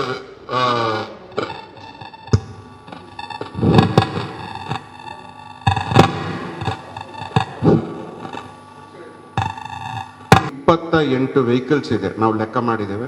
28 ವೆಹಿಕಲ್ನ ನಿಲ್ಲಿಸೋದಕ್ಕೆ ನಮ್ಗೆ ಅಭ್ಯಂತರ ಏನಿಲ್ಲ. ಅದಕ್ಕೂ ಇನ್ನೊಂದು ಏನು ಅಂತ ಹೇಳಿದ್ರೆ ಲಾಸ್ಟ್ 2 ಡೇಸಿಂದ left side right side marking ಚೆನ್ನಾಗಿ ಮಾಡಿದ್ದಾರೆ. ನನ್ನ ಪರ್ಸನಲ್ ರಿಕ್ವೆಸ್ಟ್, ನಾವು ಕೂಡ ಅವ್ರ ಜೊತೆಗೆ ನಿಂತ್ಕೊಂಡು ಇಡೀ ಇರೋ ಜಾಗದಲ್ಲೇ ಎಲ್ಲ ಕಡೆಗೆ ಮಾರ್ಕಿಂಗ್ ಮಾಡಿದ್ರೆ 100% ಸರಿಯಾಗುತ್ತೆ ಅಂತ ಹೇಳೋದಿಲ್ಲ. ಅಟ್ಲೀಸ್ಟ್ 50 to 60% ಜನರು ಅದೇ ಇದರಲ್ಲಿ ವೆಹಿಕಲ್ ನಿಲ್ಲಿಸ್ಕೋತಾರೆ. ಅದರ ಮಧ್ಯದಲ್ಲಿ 2 ವೀಲರ್ಸ್ ಏನಾದರೂ ನಿಂತರೆ ದಟ್ ಈಸ್ ಅವರ್ ಡ್ಯೂಟಿ. ನಾವು ಪುನಃ ಕೂಡ ಅದನ್ನು ತೆಗೆಯುವಂಥ ಕೆಲಸ ಮಾಡ್ತೇವೆ. ಬಟ್ ಒಂದು ರಿಕ್ವೆಸ್ಟ್ ಏನು ಅಂತ ಹೇಳಿದ್ರೆ, ಐಡಿಯಲ್ ಜಂಕ್ಷನ್ನಿಂದ ಶಿವಾ ಜಂಕ್ಷನ್ವರೆಗೆ ಮಾರ್ಕಿಂಗ್ ಹೆಂಗೆ ಮಾಡಿದ್ದೀರಿ ಅದೇ ರೀತಿ ದೊಡ್ಡೇಟಿ ಚೌಕಿ, ಶಿವಾ ಜಂಕ್ಷನ್ನಿಂದ ದೊಡ್ಡೇಟಿ ಚೌಕಿಯಿಂದ ಟಿಲ್ ಬದ್ರಿಯಾ ಜಂಕ್ಷನ್ವರೆಗೆ ಇದೇ ರೀತಿ ಮಾರ್ಕ್ ಮಾಡಿದ್ರೆ ಇನ್ನೂ ಕೂಡ ಇರೋದ್ರಲ್ಲಿ ನಾವು ಎಫೆಕ್ಟಿವ್ ಆಗಿ ಕೆಲಸ ಮಾಡಿ ಕೊಡ್ತೇವೆ. ಈಗ ಇಲ್ಲಿ ನಿಲ್ಲಿಸಿದ್ರಲ್ಲಿ ಆ ಟೊಮ್ಯಾಟೊ ವೆಹಿಕಲ್ಲು, ವೆಜಿಟೇಬಲ್ ವೆಹಿಕಲ್ಸು ಇಲ್ಲ ಫ್ರೂಟ್ಸ್ ಅವರು ನಿಲ್ಲಿಸಿದ್ದಾರೆ, ನಮ್ಗೆ ಅಭ್ಯಂತರ ಏನಿಲ್ಲ. ಅವ್ರು ಏನು ಮಾಡ್ತಾ ಇದ್ದಾರೆ ಅಂತ ಹೇಳಿದ್ರೆ, ಆಗಲೇ ರಾಫಿ ಅವರು ಹೇಳಿದಾಗೆ ಎಲ್ಲ ನಿಂತಲ್ಲೇ ತೆಗಿಬೇಕು. ಅವರಿಗೆ ವೆಹಿಕಲ್ ಎಲ್ಲೋ ನಿಲ್ಲಿಸ್ಬಿಟ್ಟು ಸ್ವಲ್ಪ ದೂರ ನಡ್ಕೊಂಡು ಬಂದು ಅಲ್ಲಿ ತೆಗಿಯೋದಿಲ್ಲ. ಅವರು ಅಲ್ಲೇ ನಿಂತ್ಕೊಂಡು ನನಗೆ 1 kg ಟೊಮ್ಯಾಟೊ ಕೊಡಿ, ಅಲ್ಲೇ ಆ ಜಾಗದಲ್ಲಿ ಇರೋದೇ ಜಾಗ ಇಷ್ಟು ಕಂಜೆಸ್ಟೆಡ್, ಅದು ನಮಗೆ ತೊಂದರೆ ಆಗ್ತಾ ಇದೆ ಅಷ್ಟೇ. ಅದಕ್ಕೋಸ್ಕರ ನಾವು ಮನವಿ ಮಾಡ್ಕೋತಾ ಇದ್ದೀವಿ, ಸಾಧ್ಯ ಆದರೆ ಬೇರೆ ಕಡೆಗೆ ಶಿಫ್ಟ್ ಮಾಡಿದ್ರೆ ಉತ್ತಮ. ಇಲ್ಲದಿದ್ದರೆ ನೀವು ವ್ಯವಸ್ಥೆ ಏನು ಮಾಡಬೇಕು ಅಂತ ನೀವು ಸಜೆಷನ್ ತೊಗೊಳ್ಳಿ, ಅದನ್ನು ಮಾಡ್ತೇವೆ. ಮತ್ತು ಅಲ್ಲಿ ನಿಲ್ಲಿಸಬಾರ್ದು, ಹೊರಗಡೆಯವರು ಇಲ್ಲಿಯವರು ಅಂತ ನಮ್ಮದೇನು ಅಭ್ಯಂತರ ಏನಿಲ್ಲ. ಅದು ಒಂದನೇದು. ಮತ್ತು ಶಶಿ ಅವರು ಹೇಳಿದ್ರು ತಹಶೀಲ್ದಾರ್ ಕಡೆಗೆ ಅಲ್ಲಿ ಪಾರ್ಕಿಂಗ್ ಮಾಡಲಿಕ್ಕೆ, ಅದು ನಮ್ಮ ವ್ಯಾಪ್ತಿ ಅಲ್ಲ. ಅದು ಆ್ಯಕ್ಚುಲಿ ಅದು ಮಾಡಿದರೆ ಸಜೆಷನ್ ಬೇರೆ ಪಾರ್ಕಿಂಗ್ ವ್ಯವಸ್ಥೆ, ಈಗ ಪೇನ್ ಪಾರ್ಕ್ ಇದ್ದಾಗೇನೆ ಬೇರೆ ಎಲ್ಲಾದರೂ ಮಾಡಿದ್ರೆ ಅದು ಒಳ್ಳೆಯದು. ಅದೇ ರೀತಿ ಬದ್ರಿಯಾ ಜಂಕ್ಷನ್ ಕಡೆ ದೊಡ್ಡದಾಗಿ ಬೋರ್ಡ್ ಹಾಕೋದು ಒಳ್ಳೆಯದು. ಯಾಕೆ ಅಂತ ಹೇಳಿದ್ರೆ ಸುಮಾರು ಹೊರಗಡೆಯಿಂದ ಬರುವ ವೆಹಿಕಲ್ಗೆ ಅವ್ರಿಗೆ 1 ವೇ ಅಂತೇಳಿ ಎಲ್ಲಿ ಗೊತ್ತಿಲ್ಲ, ನೆಟ್ಟಿಗೆ ನುಗ್ತಾರೆ. ಒಂದು ಕಡೆ ಪಾರ್ಕಿಂಗ್ ಆಗುತ್ತೆ, ಮುಂದ್ ಕಡೆ ಬರ್ತಾ ಇರುತ್ತೆ ಲೆಫ್ಟ್ ಸೈಡ್ನಲ್ಲಿ, ಅಲ್ಲಿ ಅದನ್ನು ನಾವು ಕ್ರಮ ಕೈಗೊಳ್ತೇವೆ. ಅದೊಂದು. ನೆಕ್ಸ್ಟ್ ಹಬೀಬ್ ಅವರು ಹೇಳಿದ್ದು ಈ ಬ್ಲಾಕ್ ಆಗುತ್ತೆ, ಕಾವೇರಿ ಕಲ್ಯಾಣ ಮಂಟಪ ಮತ್ತು ಸೆರಿನಿಟಿ ಹತ್ರ ಬ್ಲಾಕ್ ಆಗುತ್ತೆ ಅಂತೇಳಿ. ಸೆರಿನಿಟಿ ಅವರಿಗೆ ಎಲ್ಲ ಸಮಾಜದವರಿಗೆ ನಾವು ಇದಕ್ಕೆ ನೋಟಿಸ್ ಮಾಡಿದ್ದೇವೆ. ಮೊದಲು ನಾವಿರೋತ್ತಿಗೆ ಸೆರಿನಿಟಿನಲ್ಲಿ ಇದು ದೊಡ್ಡ ತಲೆಬಿಸಿ ಆಗ್ತಾಯಿತ್ತು. ಅವ್ರಿಗೆ ಆವಾಗ ಮದನ್ ಅವರಿಗೆ ಹೇಳಿದಾಗ ಈಗ ಮ್ಯಾನೇಜ್ಮೆಂಟ್ ಚೇಂಜ್ ಆಗಿದೆ, ಆದರೂ PSA ಅವರು ಅವರಿಗೆ ನೋಟಿಸ್ ಮಾಡಿದ್ದಾರೆ. ನಿಮ್ಮ ಸೆಕ್ಯೂರಿಟಿ ಅವ್ರನ್ನ ನೇಮಿಸ್ಕೊಂಡು ನೀವು ಟ್ರಾಫಿಕ್ ವ್ಯವಸ್ಥೆ ಮಾಡಿಸ್ಕೋಬೇಕು ಅಂತೇಳಿ. ಚೌಲ್ಟ್ರಿ ಮುಂದೆನೂ ಎಲ್ಲ ಚೌಲ್ಟ್ರಿ ಮುಂದೆನೂ ನಾವು ನಿಲ್ಲಿಸ್ಕೋಬೇಕು ಅಂತಂದರೆ ನಮಗೆ ತೊಂದರೆ ಏನಿಲ್ಲ. ಆದರೆ that is A private function, ತುಂಬ ಬ್ಲಾಕ್ ಆಗುತ್ತೆ ಅಂತ ಹೇಳಿದ್ರೆ ಸುಮಾರು ಜನರು ಅವರಿಗೆ ಶಕ್ತಿಯಾನುಸಾರ ನಮ್ಮ SP ಆಫೀಸ್ನಲ್ಲಿ ಹೋಗಿ ಪರ್ ಡೇಗೆ ಒಂದು ಸ್ಟಾಫಿಗೆ ಪ್ರೈವೇಟ್ ಫಂಕ್ಷನಿಗೆ ಬೇಕು ಅಂತ ಹೇಳಿದ್ರೆ SP ಆಫೀಸ್ನಲ್ಲಿ ಹೋಗಿ ಅವರು ಚಲನ್ ಕಟ್ಟಿ ದಿವಸಕ್ಕೆ ಒಬ್ಬರಿಗೆ ಇಷ್ಟು ಅಂತೇಳಿ ಕೊಟ್ಟರೆ ಅವರ ಶಕ್ತಿಯಾನುಸಾರ ಒಬ್ಬರು 2 5 ಜನರು ಬೇಕು ಅಂತ ಹೇಳಿದ್ರೆ ಸೆರಿನಿಟಿ ಅಂತ ಹೇಳ್ತಾನೆ ಯಾವುದಕ್ಕೆ ಫಂಕ್ಷನ್ಗೆ ಬೇಕು ಅದಕ್ಕೆ ನಾವು ಪೇ ಮಾಡಿಬಿಟ್ಟು ನಾವು ಅಲ್ಲಿಗೆ ಸ್ಟಾಫನ್ನು ಡೆಪ್ಲಾಯ್ ಮಾಡ್ತೇವೆ. ಸಾಧಾರಣವಾಗಿ ಬಾಳುಗೋಡಿನಲ್ಲಿ ಆಗ್ತಾ ಇರೋ ಫಂಕ್ಷನ್ಗೆ ಎಲ್ಲರಿಗೂ ಟ್ರಾಫಿಕ್ ನ್ಯೂಸೆನ್ಸ್ ಆಗ್ತಾ ಇದೆ ಅಂತ ಹೇಳ್ಕೊಂಡು ಅದನ್ನು ಮಾಡ್ತಾ ಇದ್ದಾರೆ. ಅದೇ ರೀತಿ ನೋಟಿಸ್ ಕೂಡ ಮಾಡಿದ್ದಾರೆ, ಸೆಕ್ಯೂರಿಟಿ ನೇಮಿಸ್ಕೋಬೇಕು, ಹಾಗೇನೆ ನಿಮಗೆ ಅವಶ್ಯಕತೆ ಇದೆ ಅಂತ ಹೇಳಿದ್ರೆ ನಾವು ಮಾಡ್ತೇವೆ ಅಂತ ಹೇಳ್ಕೊಂಡು ಅದನ್ನು ಕೂಡ ಹೇಳ್ತೇವೆ. ಅದೇ ರೀತಿ ಆಫ್ತಾಬ್ದು ಹೇಳಿದ್ರು KSRTC ಬಸ್ ಸ್ಟ್ಯಾಂಡ್ ಮುಂದೆ 10 ನಿಮಿಷ ನಿಲ್ಲಿಸ್ಕೋಬೇಕು ಅಂತ. ಇದೊಂದೇ ಬಸ್ ಸ್ಟ್ಯಾಂಡದ್ದು ಮತ್ತು ಈ KSRTC ಬಸ್ ಸ್ಟ್ಯಾಂಡು ಮತ್ತು ಓಲ್ಡ್ ಪ್ರೈವೇಟ್ ಬಸ್ ಸ್ಟ್ಯಾಂಡ್ನಲ್ಲಿ ಇರುವಂಥದ್ದು 100%. ಇವಾಗ ವಿಷಯ ಏನು ಅಂತ ಹೇಳಿದ್ರೆ ಇವತ್ತು ಬೆಳಿಗ್ಗೆ ಬಂದೆ 4 ಬಸ್ ನಿಂತಿದೆ. 4 ಬಸ್ ನಿಂತಿದ್ದಾಗ ಎಲ್ಲರೂ ಬೈಯೋದು ಪಬ್ಲಿಕ್ನೇ ಪಬ್ಲಿಕ್ಸ್ ಕೂಡ ಬೈಯೋದು, ಎಲ್ಲರೂ ಬೈಯೋದು ಪೊಲೀಸ್ನವ್ರನ್ನೇ. ಏನು ಮಾಡ್ತಾ ಇದ್ದಾರೆ, ಏನು ತೆಗೆಯೋದಿಲ್ಲ ಅಂತೇಳಿ. ಸೊ ಇದರಲ್ಲಿ 2 ಅರ್ಥ ಬರುತ್ತೆ. ಅವತ್ತು ಲಾಸ್ಟ್ ಮೀಟಿಂಗ್ ಆದಾಗ ಅವ್ರು ಏನು ಹೇಳಿದ್ರು ಅಂತ ಹೇಳಿದ್ರೆ ಮೀನ್ಪೇಟೆನಲ್ಲಿ ನಾವು ನಿಲ್ಲಿಸ್ಕೋತೀವಿ ಅಂತ. 100% ಅವರು ಸ್ವಲ್ಪ ದಿವಸ ನಿಲ್ಲಿಸ್ಕೊಂಡ್ರು. ಅಲ್ಲೂ ಕೂಡ ಅವರಿಗೆ ಕಿರಿಕಿರಿ ಮಾಡಿದ್ದಾರೆ ಅಂತ ಹೇಳ್ಕೊಂಡು ಹೇಳಿದ್ದಕ್ಕೆ ಒಂದೇ ಸತಿ 4 ವೆಹಿಕಲ್ ನಿಲ್ಲಿಸ್ತಾರೆ. 20 ನಿಮಿಷಕ್ಕೋಸ್ಕರ 20 ನಿಮಿಷ ಅಂತೇಳಿ ಹೇಳ್ತಾರೆ. ಅಲ್ಲಿ ಈ ಆಲ್ರೆಡಿ ಇರುವಂಥ ಬಸ್ಸು ಈ 4 ಬಸ್ ನಿಂತರೆ ಪುನಃ ಲೆಫ್ಟ್ ಸೈಡ್ನಲ್ಲಿ ಇರುವಂಥ ವೆಹಿಕಲ್ ಒಂದು 3 2 ವೀಲರ್ಸ್ 4 2 ವೀಲರ್ಸ್ ಅಲ್ಲ 4 ವೀಲರ್ಸ್ ನಿಲ್ಲಿಸ್ಕೋತಾರೆ. ನಿಲ್ಲಿಸಿದಾಗ ಟ್ರಾಫಿಕ್ ಫುಲ್ ಬ್ಲಾಕ್ ಆಗುತ್ತೆ. ಇದಕ್ಕೆ ಸಜೆಷನ್ ನಾವು ಇವರು ಮೇಡಮ್ ಅವರು ಹೇಳಿದ್ರು, ಅಲ್ಲೊಂದ್ಸತಿ ವಿಸಿಟ್ ಮಾಡಿ ಅದು ಅವಶ್ಯಕತೆ ಇದೆಯಾ, ವೆಹಿಕಲ್ ಪಾರ್ಕಿಂಗ್ ಅಲ್ಲಿ ಆಲ್ರೆಡಿ ಟೆಂಡರ್ ಆಗಿದೆ, ಅದು ತೆಗೆಸ್ಲಿಕ್ಕೆ ಏನು ವ್ಯವಸ್ಥೆ ಮಾಡುವ ಅಂತ ಹೇಳ್ಕೊಂಡು ನಾವು ವಿಸಿಟ್ ಮಾಡಿ ನೆಕ್ಸ್ಟ್ ಕ್ರಮ ಕೈಗೊಳ್ಳುವ ಅಂತ ಹೇಳ್ಕೊಂಡು ಹೇಳಿದ್ದಾರೆ. ಆದ್ದರಿಂದ ಒಂದನ್ನು ಪೆಂಡಿಂಗ್ ಇಟ್ಕೋತೇವೆ. ಯಾವುದು old private bus stand. KSRTC bus stand ಮುಂದೆ ಅವರೇ ಬೋರ್ಡ್ ಕೂಡ ಹಾಕಿದ್ದಾರೆ, ಓನರ್ ಅಸೋಸಿಯೇಷನ್ನು ಅಲ್ಲ ಕಾರ್ಮಿಕ ಇವರು ಹಾಕಿದ್ದಾರೆ. ಅಲ್ಲಿ ಮ್ಯಾಕ್ಸಿಮಮ್ 10 ಮಿನಿಟ್ಸ್ ಏನು ನಿಲ್ಲೋದಿಲ್ಲ. ಬಟ್ ಅಲ್ಲೊಂದು ನ್ಯೂನತೆ ಏನು ಅಂತ ಹೇಳಿದ್ರೆ ಒಂದು ವೆಹಿಕಲಿಂದ ಇನ್ನೂ 3 ವೆಹಿಕಲ್ ನಿಂತ್ಕೋತಾರೆ, ಫುಲ್ ಬ್ಲಾಕ್ ಆಗುತ್ತೆ. ಅದಕ್ಕೆ ಪುನಃ ಅವರಿಗೆ ಮನವಿ ಮಾಡ್ಕೋತೇವೆ, ಒಂದು ವೆಹಿಕಲ್ನ ನಿಲ್ಲಿಸ್ಕೊಂಡು ಹತ್ತಿಸ್ಕೊಂಡು ಅಟ್ಲೀಸ್ಟ್ ವಿತಿನ್ 5 ಮಿನಿಟ್ಸ್ ಒಳಗಡೆ ನಿಲ್ಲಿಸ್ಬಿಟ್ಟು ಅವರು ಹೋಗಬೇಕು. ಅದು ಅವರು ಎಕ್ಸಿಕ್ಯೂಟಿವ್ ಮಾಡಬೇಕಷ್ಟೇ. ನಾವು ಮಾಡಬೇಕು ಅಂತ ಹೇಳಿದ್ರೆ ನಾವು ಪುನಃ ಎನ್ಫೋರ್ಸ್ಮೆಂಟ್ ಮಾಡ್ತೇವೆ. ಪುನಃ ನೀವು ಬೈಯೋದು ನಾನು, ಕೇಸ್ ಹಾಕಿದ್ರು ನೀವೇ ಬೈತೀರಿ. ಕೇಸ್ ಹಾಕದೇನೆ ನಾವು ನಿಮಗೆ ಎಜುಕೇಟ್ ಮಾಡಲಿಕ್ಕೆ ತುಂಬ ಟ್ರೈ ಮಾಡ್ತೇವೆ. ಇವಾಗದ ಫೈನ್ ಇದು ತುಂಬ ಇದೆ, ಎಲ್ಲ 500 ರುಪೀಸ್ಗಿಂತ ಜಾಸ್ತಿ ಇರೋದು ಹೊರತು 100 ರೂಪಾಯಿ 200 ರೂಪಾಯಿ ಅಂತ ಅಲ್ಲ. ಸೊ ನಾವು ಅದರಿಂದ ನಿಮಗೆ ರಿಕ್ವೆಸ್ಟ್ ಮಾಡ್ತಾ ಇದ್ದೇವೆ, ಬಸ್ನವರಿಗೆ 5 ಮಿನಿಟ್ಸ್ ಆದಮೇಲಿಂದ ದಯವಿಟ್ಟು ತೆಗಿಬೇಕು. ಆಯ್ತು, ಆದರೆ ಅದರದಿಂದ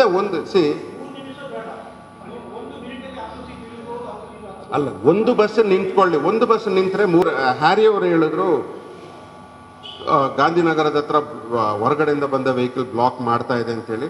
ಅವರು ನಮಗೆ ತಿಳಿಸಿ, ಇಲ್ಲ ನಿಮ್ಮ ಬೀಟ್ ಸಿಬ್ಬಂದಿಗಳು ಇಲ್ಲ ನಮ್ಮ ಒಂದು ಗ್ರೂಪ್ ಇದೆ, ಅದಕ್ಕೆ ನೀವು ಆ್ಯಡ್ ಮಾಡಿ ನಮ್ಮ ಗ್ರೂಪ್ ಸಾಧ್ಯ ಆದರೆ ಕಾಲ್ ಮಾಡಿ, ತೆಗಿಲಿಲ್ಲ ಅಂತ ಹೇಳಿದ್ರೆ ನೀವು ಗ್ರೂಪ್ಗೆ ಹಾಕಿ ನಾವು ರೆಸ್ಪಾಂಡ್ ಮಾಡ್ತೇವೆ. ನಾವು ಆಯ್ತು, ಅದೆಲ್ಲ ನಮ್ಮ ವ್ಯಾಪ್ತಿನಲ್ಲಿದೆ, ನಾವು ಅದನ್ನು ಇದು ಮಾಡ್ತೇವೆ. ನಾವು ಶಬರೀಶ್ ಅವರು ಹೇಳಿದ್ದು ವ್ಯಾಲಿಡ್ ಪಾಯಿಂಟ್ ಇದೆ. ನಾವಿಲ್ಲಿರೋತ್ತಿಗೆ ಆವಾಗ ಶಾಪ್ ಇರಲಿಲ್ಲ. ಸ್ವಲ್ಪ ಮುಂದೆ ಬಸ್ನವರು ಹಮ್ಮತ್ತಿ ರೋಡಿಗೆ ಹೋಗ್ತಾರೆ ಅಂತ ಹೇಳೋತ್ತಿಗೆ ಕೆಳಗಡೆಗೆ ಇದಕ್ಕೆ ಹೋಗ್ತಾರೆ, ಸೆಂಟೆನ್ಸ್ ಕಡೆಗೆ ಹೋಗುತ್ತೆ. ಅಲ್ಲೇ ಬ್ಲಾಕ್ ಮಾಡಿದಾಗ 3 ಕಡೆಯಿಂದನೂ ಬರುವ ವೆಹಿಕಲನ್ನು 100% ಬ್ಲಾಕ್ ಆಗುತ್ತೆ. ಅದಕ್ಕೆ ಅವ್ರು ಏನು ಹೇಳ್ತಾ ಇದ್ದಾರೆ ಅಂತ ಹೇಳಿದ್ರೆ, ಆಟೋದವರಿಗೆ ಆವಾಗ ರಿಕ್ವೆಸ್ಟ್ ಮುಂದೆ ಬಂದು ನಿಲ್ಲಿಸ್ತಾ ಇದ್ರು. 3 ಆಟೋನ ಮುಂದೆ ಇದು ಮಾಡಿ ಹಿಂದೆ ಹೋದಾಗ ಅಲ್ಲೇ ನಿಲ್ಲಿಸ್ತಾ ಇದ್ರು. ಬಟ್ ಇವಾಗ ದೊಡ್ಡೆಟ್ಟಿ ಚೌಕಿನಲ್ಲಿ ಅಲ್ಲೇ ನಿಲ್ಲಿಸ್ಕೊಂಡು ನಮಗೂ ಟ್ರಾಫಿಕ್ ಪ್ರಾಬ್ಲಮ್ ಮಾಡ್ತಾರೆ. ನಮ್ಮ PSI ಅವರು ನಾವು ಅದನ್ನು ಕ್ರಮ ಕೈಗೊಳ್ತೇವೆ. ಅದನ್ನು ಶಿವ ಜಂಕ್ಷನ್ ಬಸ್ ಬೇನಲ್ಲಿ 100% ಅಲ್ಲಿ ಬಸವೇಶ್ವರ ಟೆಂಪಲ್ ದಾಟಿ ಅಲ್ಲಿಗೆ ಬಸ್ ಸ್ಟ್ಯಾಂಡ್ ಇರೋದು, ಅಲ್ಲಿಗೆ ಹೋಗೋದಿಲ್ಲ. ಆದರೂ ಕೂಡ ಬಸ್ ಓನರ್ಸ್ ಡ್ರೈವರ್ಸು ಮತ್ತು ಆಟೋದವರು ಕೋಆಪ್ರೇಟ್ ಮಾಡಿದ್ರೆ ಸ್ವಲ್ಪ ಮುಂದೆ ನಿಲ್ಲಿಸಿದ್ರೆ ನಮಗೆ 100% ಅದನ್ನ ಟ್ರಾಫಿಕನ್ನು ಸ್ವಲ್ಪ ಕ್ಲಿಯರ್ ಮಾಡಬಹುದು.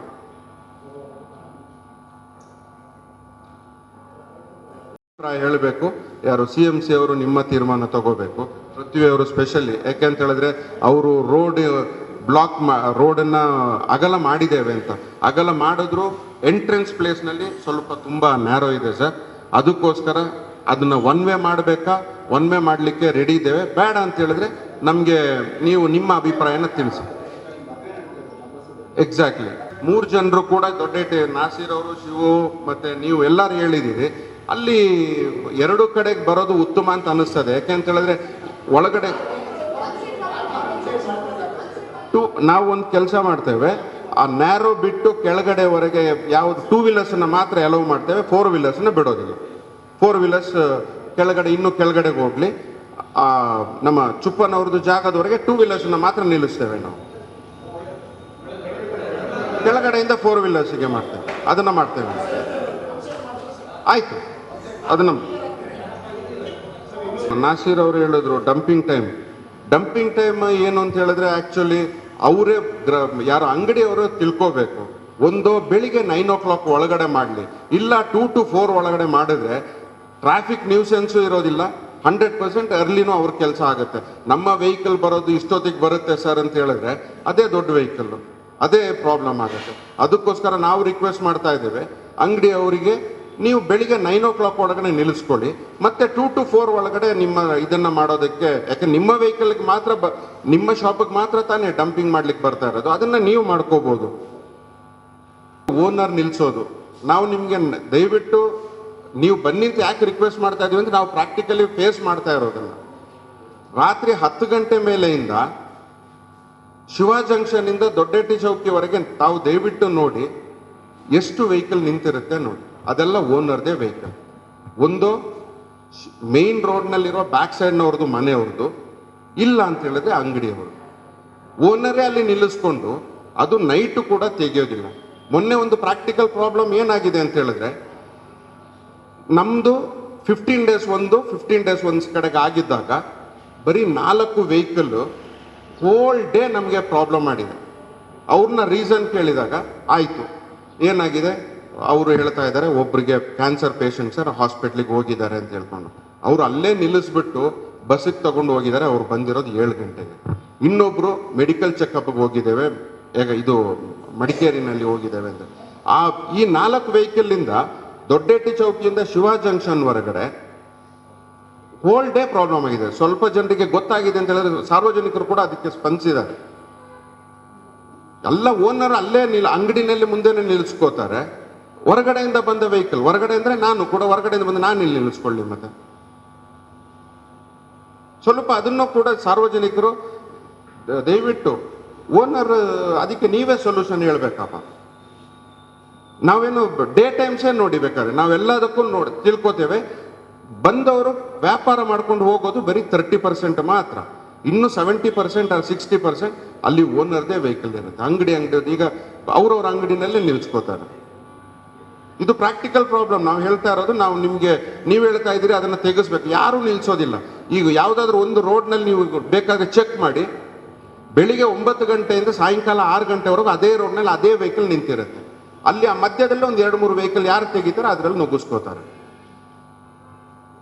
ಸೊ ಈದರ್ಪೇಟೆ ಮತ್ತೆ ಆಗ್ಲೇ ಬೇರೆ ಇನ್ನೂ 2-3 ರಂಜಿ ಅವರು ಹೇಳಿದ್ರು, ಮತ್ತೆ 2-3 ಜನರು ಹೇಳಿದ್ರು ಇದು ರಂಬ್ಲರ್ಸ್ ತಪ್ಪಿದ್ರೆ ಇದು ಎಂತ ರೋಡ್ ಹಂಪ್ ಹಾಕ್ಬೇಕು ಅಂತೇಳಿ. ಇಂಜಿನಿಯರ್ ಸರ್ ಇಲ್ಲೇ ಇದ್ದಾರೆ. ತಾವು ನಮ್ಮ DYSP ಸರ್ ತಮಗೆ ರಿಕ್ವೆಸ್ಟ್ ಲೆಟರ್ ಕೊಟ್ಟಿದ್ದಾರೆ. ಟೌನ್ ಒಳಗಡೆ ಮತ್ತೆ ಬಿಟ್ಟಂಗಾಲದವರೆಗೆ ಒಂದು, ಕದನೂರು ಕಡೆಗೆ ಒಂದು, ಮತ್ತೆ ಪೆರುಂಬಾಡಿ ಕಡೆಗೆ. ಅದಕ್ಕೆ ದಯವಿಟ್ಟು ಹಂಸ ಹಾಕೋದಿದ್ರೆ ಹಾಕ್ಸಿ ಸರ್ ನಿಮ್ಮ ರೂಲ್ಸ್ ಪ್ರಕಾರ, ಇಲ್ಲದಿದ್ರೆ ನಮಗೆ ರಂಬ್ಲರ್ ಆದ್ರೂ ಹಾಕಿ ಕೊಡಬೇಕು ಸರ್. ತಾವು ಇದ್ರ ಬಗ್ಗೆ ಒಂದು ಮಾತಾಡಿದ್ರೆ ಉತ್ತಮ. ಯಾಕೆ ಅಂತ ಹೇಳಿದ್ರೆ ಅವತ್ತು ಸುಮಾರು ಜನರು ಇಲ್ಲಿ ಕೇಳುವಂಥವರೇ ಇರೋದು, ನೀವು ಅವತ್ತು ಮಾತು ಕೊಟ್ಟು ಹೋಗಿದ್ದೀರಿ ಅಂತ. ಅದಕ್ಕೆ ನಮ್ಮ ಜೊತೆಗೆ ನೀವು ಕೈ ಜೋಡಿಸ್ಬೇಕು ಸರ್. ಅವ್ರಿಗೆ ನೀವು 1-2 ಮಾತಾಡಿ ಸರ್. ಬೇರೆ ಇದರಲ್ಲಿ ಸ್ಕೂಲ್ ಬಗ್ಗೆ ನೀವು ಮಾತಾಡಿದ್ರಿ, ನಾವು ಅದನ್ನು ವರ್ಕೌಟ್ ಮಾಡಿದ್ದೇವೆ. ಯಾಕೆ ಶಾಲೆ ಒಳಗಡೆ ನಿಲ್ಲಿಸ್ಕೊಳ್ಳೋದಿಲ್ಲ ಅಂತ ಹೇಳಿದ್ರೆ ಅವರಿಗೆ DL ಇಲ್ಲ ಸರ್.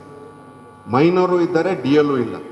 ನಮ್ಮ PSI ಅವರು ಮತ್ತು ಇವರು ಅಲ್ಲಿ ಸಾಯಂಕಾಲ 4 ಗಂಟೆಗೆ ಮಫ್ತಿನಲ್ಲಿ ಹೋಗಿ ವೆಹಿಕಲ್ನ ಹಿಡಿಬೇಕು ಅಂತ ಹೇಳಿದ್ರೆ ಯಾವುದು ವೆಹಿಕಲ್ ಬರಲಿಲ್ಲ. ಎಲ್ಲ ನಡ್ಕೊಂಡು ಬರ್ತಾರೆ, ಮೂರ್ನಾಡು ಜಂಕ್ಷನ್ವರೆಗೆ ನಿಲ್ಲಿಸ್ಕೋತಾರೆ, ಇಲ್ಲದಿದ್ರೆ ಅಲ್ಲಿ ಕೆಳಗಡೆ ನಿಲ್ಲಿಸ್ಕೊಂಡು ಅವ್ರು ತಗೊಂಡು ಹೋಗ್ತಾರೆ. ಕಾಲೇಜಿನ ಒಳಗಡೆ ನಿಲ್ಲಿಸೋರು ಯಾರು ಅಂತ ಹೇಳಿದ್ರೆ ಲೆಕ್ಚರರ್ಸು ಆ್ಯಂಡ್ ದೋಸ್ ಹು ಹ್ಯಾವ್ ದ DL. ಇಲ್ಲ ಅವ್ರು ಮಾತ್ರ ಒಳಗಡೆ ನಿಲ್ಲಿಸ್ಕೋತಾರೆ, ಇನ್ನೆಲ್ಲರೂ ಹೊರಗಡೆ ನಿಲ್ಲಿಸ್ಕೋತಾರೆ. ಇಲ್ಲ ಕರ್ಕಶವಾಗಿರೋದು ಇದು RX ವೆಹಿಕಲ್ನು ಕೂಡ ಒಳಗಡೆ ತಗೊಂಡು ಹೋಗೋದಿಲ್ಲ. ನಾವು ಅದನ್ನು ಕೂಡ ಮಾಡಿದ್ದೇವೆ, ಸ್ಕೂಲ್ನವ್ರಿಗೆ ಹೇಳ್ತೇವೆ, ನಾವು ಮಾಡ್ತಾರೆ. ಅದು ಬ್ಯಾರಿಕೇಡ್ ಇದು ಮಾಡ್ತೇವೆ, ಅದು ಯಾವ ಜಾಗ ಅಂತ ಗೊತ್ತಾಗ್ಲಿಲ್ಲ, ಆಯ್ತು ಅದನ್ನ ನಾವು ಇದು ಮಾಡ್ತೇವೆ, ನಿಮ್ಮ ಜೊತೆ ಮಾತಾಡ್ಬಿಟ್ಟು ಇದು ಮಾಡ್ಕೋತೇವೆ. ಇಳಿಯೋದು 1 ವೇ. ಸುಮಾರು ಜನರಿಗೆ 1 ವೇ ಯಾವುದೆಲ್ಲ ಮಾಡಿದ್ದಾರೆ ಅಂತ ಗೊತ್ತಿಲ್ಲ ಅಂತ ಅನಿಸ್ತದೆ. ಈಗ ತುಂಬಾ ನ್ಯೂಸೆನ್ಸ್ ಆಗ್ತಾ ಇರೋದು ಐಡಲ್ ಮಸೀದಿಯಿಂದ ಶಿವಾ ಜಂಕ್ಷನ್ವರೆಗೆ 1 ವೇ ಇದೆ. ಅದರ ಮಧ್ಯದಲ್ಲಿ ವಿಜಯನಗರಕ್ಕೆ ಹೋಗುವಲ್ಲಿ ಒಂದು ರೋಡ್ ಇದೆ. ಆ ವಿಜಯನಗರಕ್ಕೆ ಹೋಗೋ ರೋಡು ಆ ಮಧ್ಯದಲ್ಲಿ 2 ವೀಲರ್ಸು ಇನ್ಕ್ಲೂಡಿಂಗ್ 800 ಕೂಡ ಬಂದು ಅವನು ಮೇಲ್ಗಡೆನೆ ಹತ್ತುತ್ತಾನೆ. ಸೊ ಈಗ ಅಲ್ಲಿ ಒಂದು ಇವ್ರ ಜೊತೆ ನಿಮ್ಮ ಜೊತೆ ಡಿಸ್ಕಸ್ ಮಾಡಿ ಆ ಅಟ್ಲೀಸ್ಟ್ ಒಂದು ಚಿಕ್ಕ ಒಂದು ಬ್ಯಾರಿಕೇಡ್ ಇಟ್ಟರೆ ಮೇಲ್ಗಡೆ ಹತ್ತೋದನ್ನ ಅವಾಯ್ಡ್ ಮಾಡ್ಬೋದು. 2 ವೀಲರ್ಸ್ ಆದರೂ ಅಷ್ಟೇನೆ, 4 ವೀಲರ್ಸ್ ಆದರೂ ಅಷ್ಟೇನೆ. ಅದಕ್ಕೆ ನಾಮಫಲಕಗಳ ಜೊತೆ ಒಂದು ಚಿಕ್ಕ ಬ್ಯಾರಿಕೇಡ್ ಕೂಡ ನಾವು ಇಡಬೇಕು ಅಂತ ರಿಕ್ವೆಸ್ಟ್ ಮಾಡಿದೆ. ಮೇಲ್ಗಡೆ ಹತ್ತೋದು ಯಾರೇ ಆದರೂ ಅದು ಅಲೌಡ್ ಇಲ್ಲ, ಅದನ್ನ ಮಾಡ್ತಾ ಇಲ್ಲ. ಅದೇ ರೀತಿ ದೊಡ್ಡೇಟಿ ಚೌಕಿಯಿಂದ ಕೆಳಗಡೆ ಇಡುವಲ್ಲಿ ಒಂದು ಕಡೆಗೆ ಪಾರ್ಕಿಂಗ್ ಮಾಡ್ಲಿಕ್ಕೆ ಅವಕಾಶ ಕೊಡ್ತೇವೆ, ರೈಟ್ ಸೈಡ್ನಲ್ಲಿ. ಆ ಮಾಸ್ಕ್ ಇದರಲ್ಲಿ ರೈಟ್ ಸೈಡ್ ಮೊದಲಿಂದನೇ ನಿಲ್ತಾ ಇತ್ತು. ಬಟ್ ಸಂತೋಷ್ ಅವರು ಹೇಳಿದ್ರು, ನಾವು ಅವ್ರು ಹೇಳಿದ ಮೇಲಿಂದ ಬ್ಯಾರಿಕೇಡ್ ಹಾಕಿದ್ದೇವೆ. ನಾವಲ್ಲಿ ಬ್ಯಾರಿಕೇಡ್ ಹಾಕಿದ ನಂತರ ಆ ರೋಡದು ಸ್ವಲ್ಪ ನೆಟ್ಟಿಗೆ IR ಪ್ರಮೋದ್ ಸರ್ ಮನೆ ಹತ್ರ ಹೋಗೋತ್ತಿಗೆ ಅಲ್ಲಿ ಸ್ವಲ್ಪ ಇದಿತ್ತು, ನಿಮ್ಮ ಆ ಮನೆಯಲ್ಲಿ ರಸ್ತೆ ಕಾಮಗಾರಿ ಆಗ್ತಾ ಇರೋದಕ್ಕೆ ಜನರೆಲ್ಲ ಸ್ವಲ್ಪ ಇದು ಮಾಡ್ತಾ ಇದ್ದಾರೆ. ಇವಾಗ ಅದನ್ನು ಇಂಪ್ಲಿಮೆಂಟ್ ಮಾಡ್ತೇವೆ. ಜೊತೆಗೆ ಬರೋದು ಏನಂದ್ರೆ ಸರ್, CMC ಅವ್ರ ಜೊತೆಗೆ ನಾವು ಅವ್ರು ಯಾವಾಗ ಹೇಳ್ತಾರೆ ನಾವು 100% ಬರೀ ರಿಕ್ವೆಸ್ಟ್ ಲೆಟ್ರೇ ಕೇಳೋದಿಲ್ಲ, ನಿಮ್ಮ ಜೊತೆಗೆ ನಾವು ಕೂಡ ಬರ್ತೇವೆ.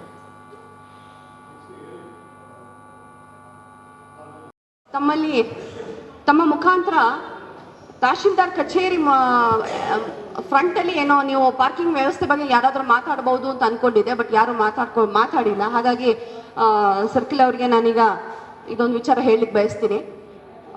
ಬಿಸಿ ಪೀಕ್ ಅವರ್ಸ್ ಮುನ್ಸಿಪಾಲ್ಟಿ ಇರ್ಬೋದು, ನಮ್ಮ SBI, ಹಾಗೆ ಮಹಿಳಾ ಸಮಾಜ, ಈ ರೀತಿ ಎಲ್ಲ ಒಂದು ಅಫಿಷಿಯಲ್ ಏರಿಯಾ ಇರೋದ್ರಿಂದ ಕಿತ್ತೂರು ರಾಣಿ ಚೆನ್ನಮ್ಮ ರೋಡ್ ಅದೇನಾಗುತ್ತೆ ಅಂತ ಹೇಳಿದ್ರೆ ಗಾಂಧಿನಗರದಿಂದ ಬರುವಂತಹ ವೆಹಿಕಲ್ಸ್ಗಳೆಲ್ಲ ಬಂದು ನಮ್ಮ ತಾಲೂಕ್ ಗ್ರೌಂಡ್ ಕಡೆಯಿಂದ ಟರ್ನ್ ಆಗುವಂತಹ ಸಂದರ್ಭದಲ್ಲಿ ಮಿಲಿಟರಿ ಕ್ಯಾಂಟೀನ್ ಕೂಡ ಅಲ್ಲಿ ಪಕ್ಕದಲ್ಲಿರೋದ್ರಿಂದ ಎಲ್ಲ ವೆಹಿಕಲ್ಗಳು ಅಲ್ಲಿ ಜಾಮ್ ಆಗ್ತದೆ. ಸೊ ಆ ಕಡೆಯಿಂದ ಬಂದು ಈ ಕಡೆ ಕಟ್ ಮಾಡಬೇಕು, ನಾವು ವೆಹಿಕಲ್ ಈ ಕಡೆ ಬರಬೇಕು ಅಂತ ಹೇಳಿದ್ರೆ ಪೂರ 2 ಕಡೆ ಪಾರ್ಕಿಂಗ್ ಇದೆ. ತಹಶೀಲ್ದಾರ್ ಆಫೀಸ್ ಫ್ರಂಟ್ ಅಲ್ಲಿ ಪಾರ್ಕಿಂಗ್ ಇದೆ, ಹಾಗೆ ನಮ್ಮ ಲೈಬ್ರರಿ ಅಡ್ಜಸೆಂಟ್ ಅಲ್ಲಿ ಕೂಡ ಪಾರ್ಕಿಂಗ್ ಇದೆ. ಹಾಗಾಗಿ ನೀವು ದಯವಿಟ್ಟು ಅದು ಯಾವ್ದಾದ್ರು ಒಂದು ಕಡೆ ಒಂದು ಸೈಡ್ ಪಾರ್ಕಿಂಗ್ ಮಾಡಿದ್ರೆ ಬಹಳ ಉತ್ತಮ. ಯಾಕಂದ್ರೆ ಹ್ಯೂಜ್ ವೆಹಿಕಲ್ಸ್ಗಳು ಬರೋದ್ರಿಂದ ಒಂದೇ ಕಟ್ಟಿಂಗ್ ಅಲ್ಲಿ ಕಟ್ ಆಗೋದಿಲ್ಲ ಅಂತ ಹೇಳೋದು ನನ್ನ ಅಭಿಪ್ರಾಯ. ಹಾಗೆ ಸೈನ್ ಬೋರ್ಡ್ಸ್ ವಿಚಾರದಲ್ಲಿ ಈಗಾಗಲೇ PWD ಅಭಿಯಂತರು 2 ಮಾತಾಡಿದ್ರು. ಹಲವು ವರ್ಷಗಳಿಂದ ಇದ್ದಂತಹ ಸೈನ್ ಬೋರ್ಡ್ಸ್ಗಳು ವೇಟು ನಾಗರೋಳೆ, ವೇಟು ಬೇರೆ ಬೇರೆ ಕ್ಷೇತ್ರಗಳಿಗೆ ನಿಮ್ಮ ಡಿಪಾರ್ಟ್ಮೆಂಟ್ ವೈಸಿಂದ ಹಾಕಿರೋಂಥ ಸೈನ್ ಬೋರ್ಡ್ಗಳು ಎಲ್ಲಿ ಅಂತ ಹೇಳಿದ್ರೆ ನಮ್ಮ ಮೀನ್ಪೇಟೆ ಪೆಟ್ರೋಲ್ ಬಂಕ್ದ ಆಪೋಸಿಟ್ ಅಲ್ಲಿ ಇತ್ತು, ಹಳೆ ಮುನ್ಸಿಪಲ್ ಶಾಲೆ ಮುಂದೆ ಇತ್ತು. ಅದನ್ನೆಲ್ಲ ನಾವು ತೆರವುಗೊಳಿಸಿದ್ದೀವಿ. ನಮಗೆ ಆ ಸೆಕ್ಷನ್ ಅಲ್ಲಿ ದಯವಿಟ್ಟು ನಿಮ್ಮ ಇಲಾಖೆಯಿಂದ ಯಾವ್ಯಾವ ಪ್ರವಾಸಿ ತಾಣಗಳಿಗೆ ಹೋಗುವಂತಹ ಸೈನ್ ಬೋರ್ಡ್ಸ್ಗಳನ್ನ ನೀವು ನಿಮ್ಮ ಡಿಪಾರ್ಟ್ಮೆಂಟಿಂದ ಹಾಕೊಡ್ಬೇಕು ಅಂತ ಹೇಳುವಂಥದ್ದು ನಮ್ಮ ಮನವಿ. ಯಾಕಂತ ಹೇಳಿದ್ರೆ ನಮಗೆ ಕೇರಳದಿಂದ ಬರೋರು ಅಥವಾ ಈ ಕಡೆಯಿಂದ ಹೋಗೋರು ಯಾವ ಕಡೆಗೆ ಹೋಗಬೇಕು ಅಂತ ಹೇಳುವಂಥ ಸೈನ್ ಬೋರ್ಡ್ಸ್ಗಳು ಎಲ್ಲೂ ಇಲ್ಲ. ಸೊ ಕೈಂಡ್ಲಿ ನೀವು ಅದನ್ನು ಒಂದ್ಸತಿ ನಿಮ್ಮ ರೆಫರೆನ್ಸ್ ಮಾಡ್ಕೊಳ್ಳಿ. ಹಾಗೆ ನಿಮ್ಮಲ್ಲಿ ಒಂದು ಮನವಿ ಅಂತ ಹೇಳಿದ್ರೆ ನಿಮ್ಮ ಬೋರ್ಡ್ಸ್ಗಳು, ನಿಮ್ಮ ಡಿಪಾರ್ಟ್ಮೆಂಟ್ ಬೋರ್ಡ್ಸ್ಗಳು ಯಾವುದಿದೆ ತುಂಬಾ ಹಳೇದಿದೆ, ಅದನ್ನ ನೀವು ಹಾಕಿ ಹೋದ್ಮೇಲೆ ನೀವು ಅದನ್ನ ಮೇಂಟೆನೆನ್ಸ್ ಮಾಡ್ತಾ ಇಲ್ಲ. ಸೊ ಎಲ್ಲ ಕಂಪ್ಲೀಟ್ ಫೇಡ್ ಆಗಿದೆ. ಅದನ್ನ ನಾವು ತೆಗೆಯುವಂಥ ಕೆಲಸನ ಪುರಸಭೆಯಿಂದ ಮಾಡ್ತಾ ಇದ್ದೀವಿ.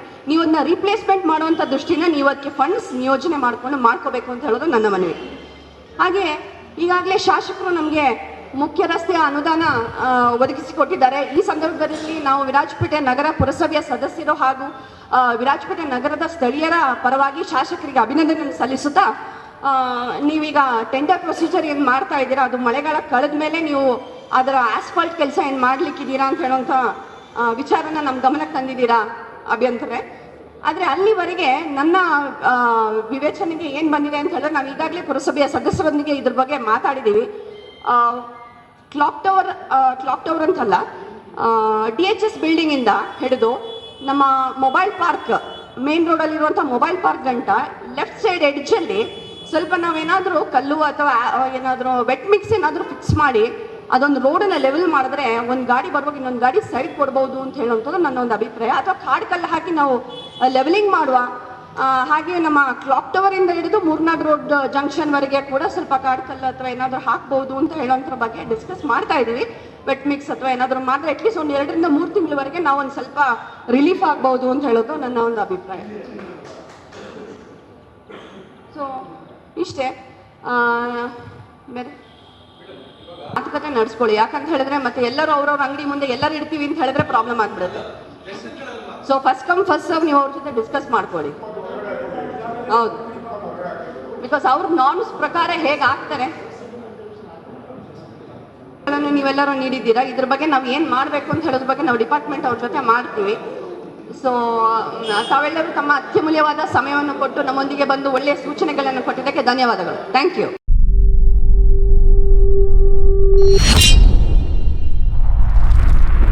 ಕೊಡಗು ಧ್ವನಿ ಡಿಜಿಟಲ್ ಮೀಡಿಯಾ, ಇದು ಕೊಡಗಿನ ನಂಬರ್ 1 ಯೂಟ್ಯೂಬ್ ಚಾನಲ್.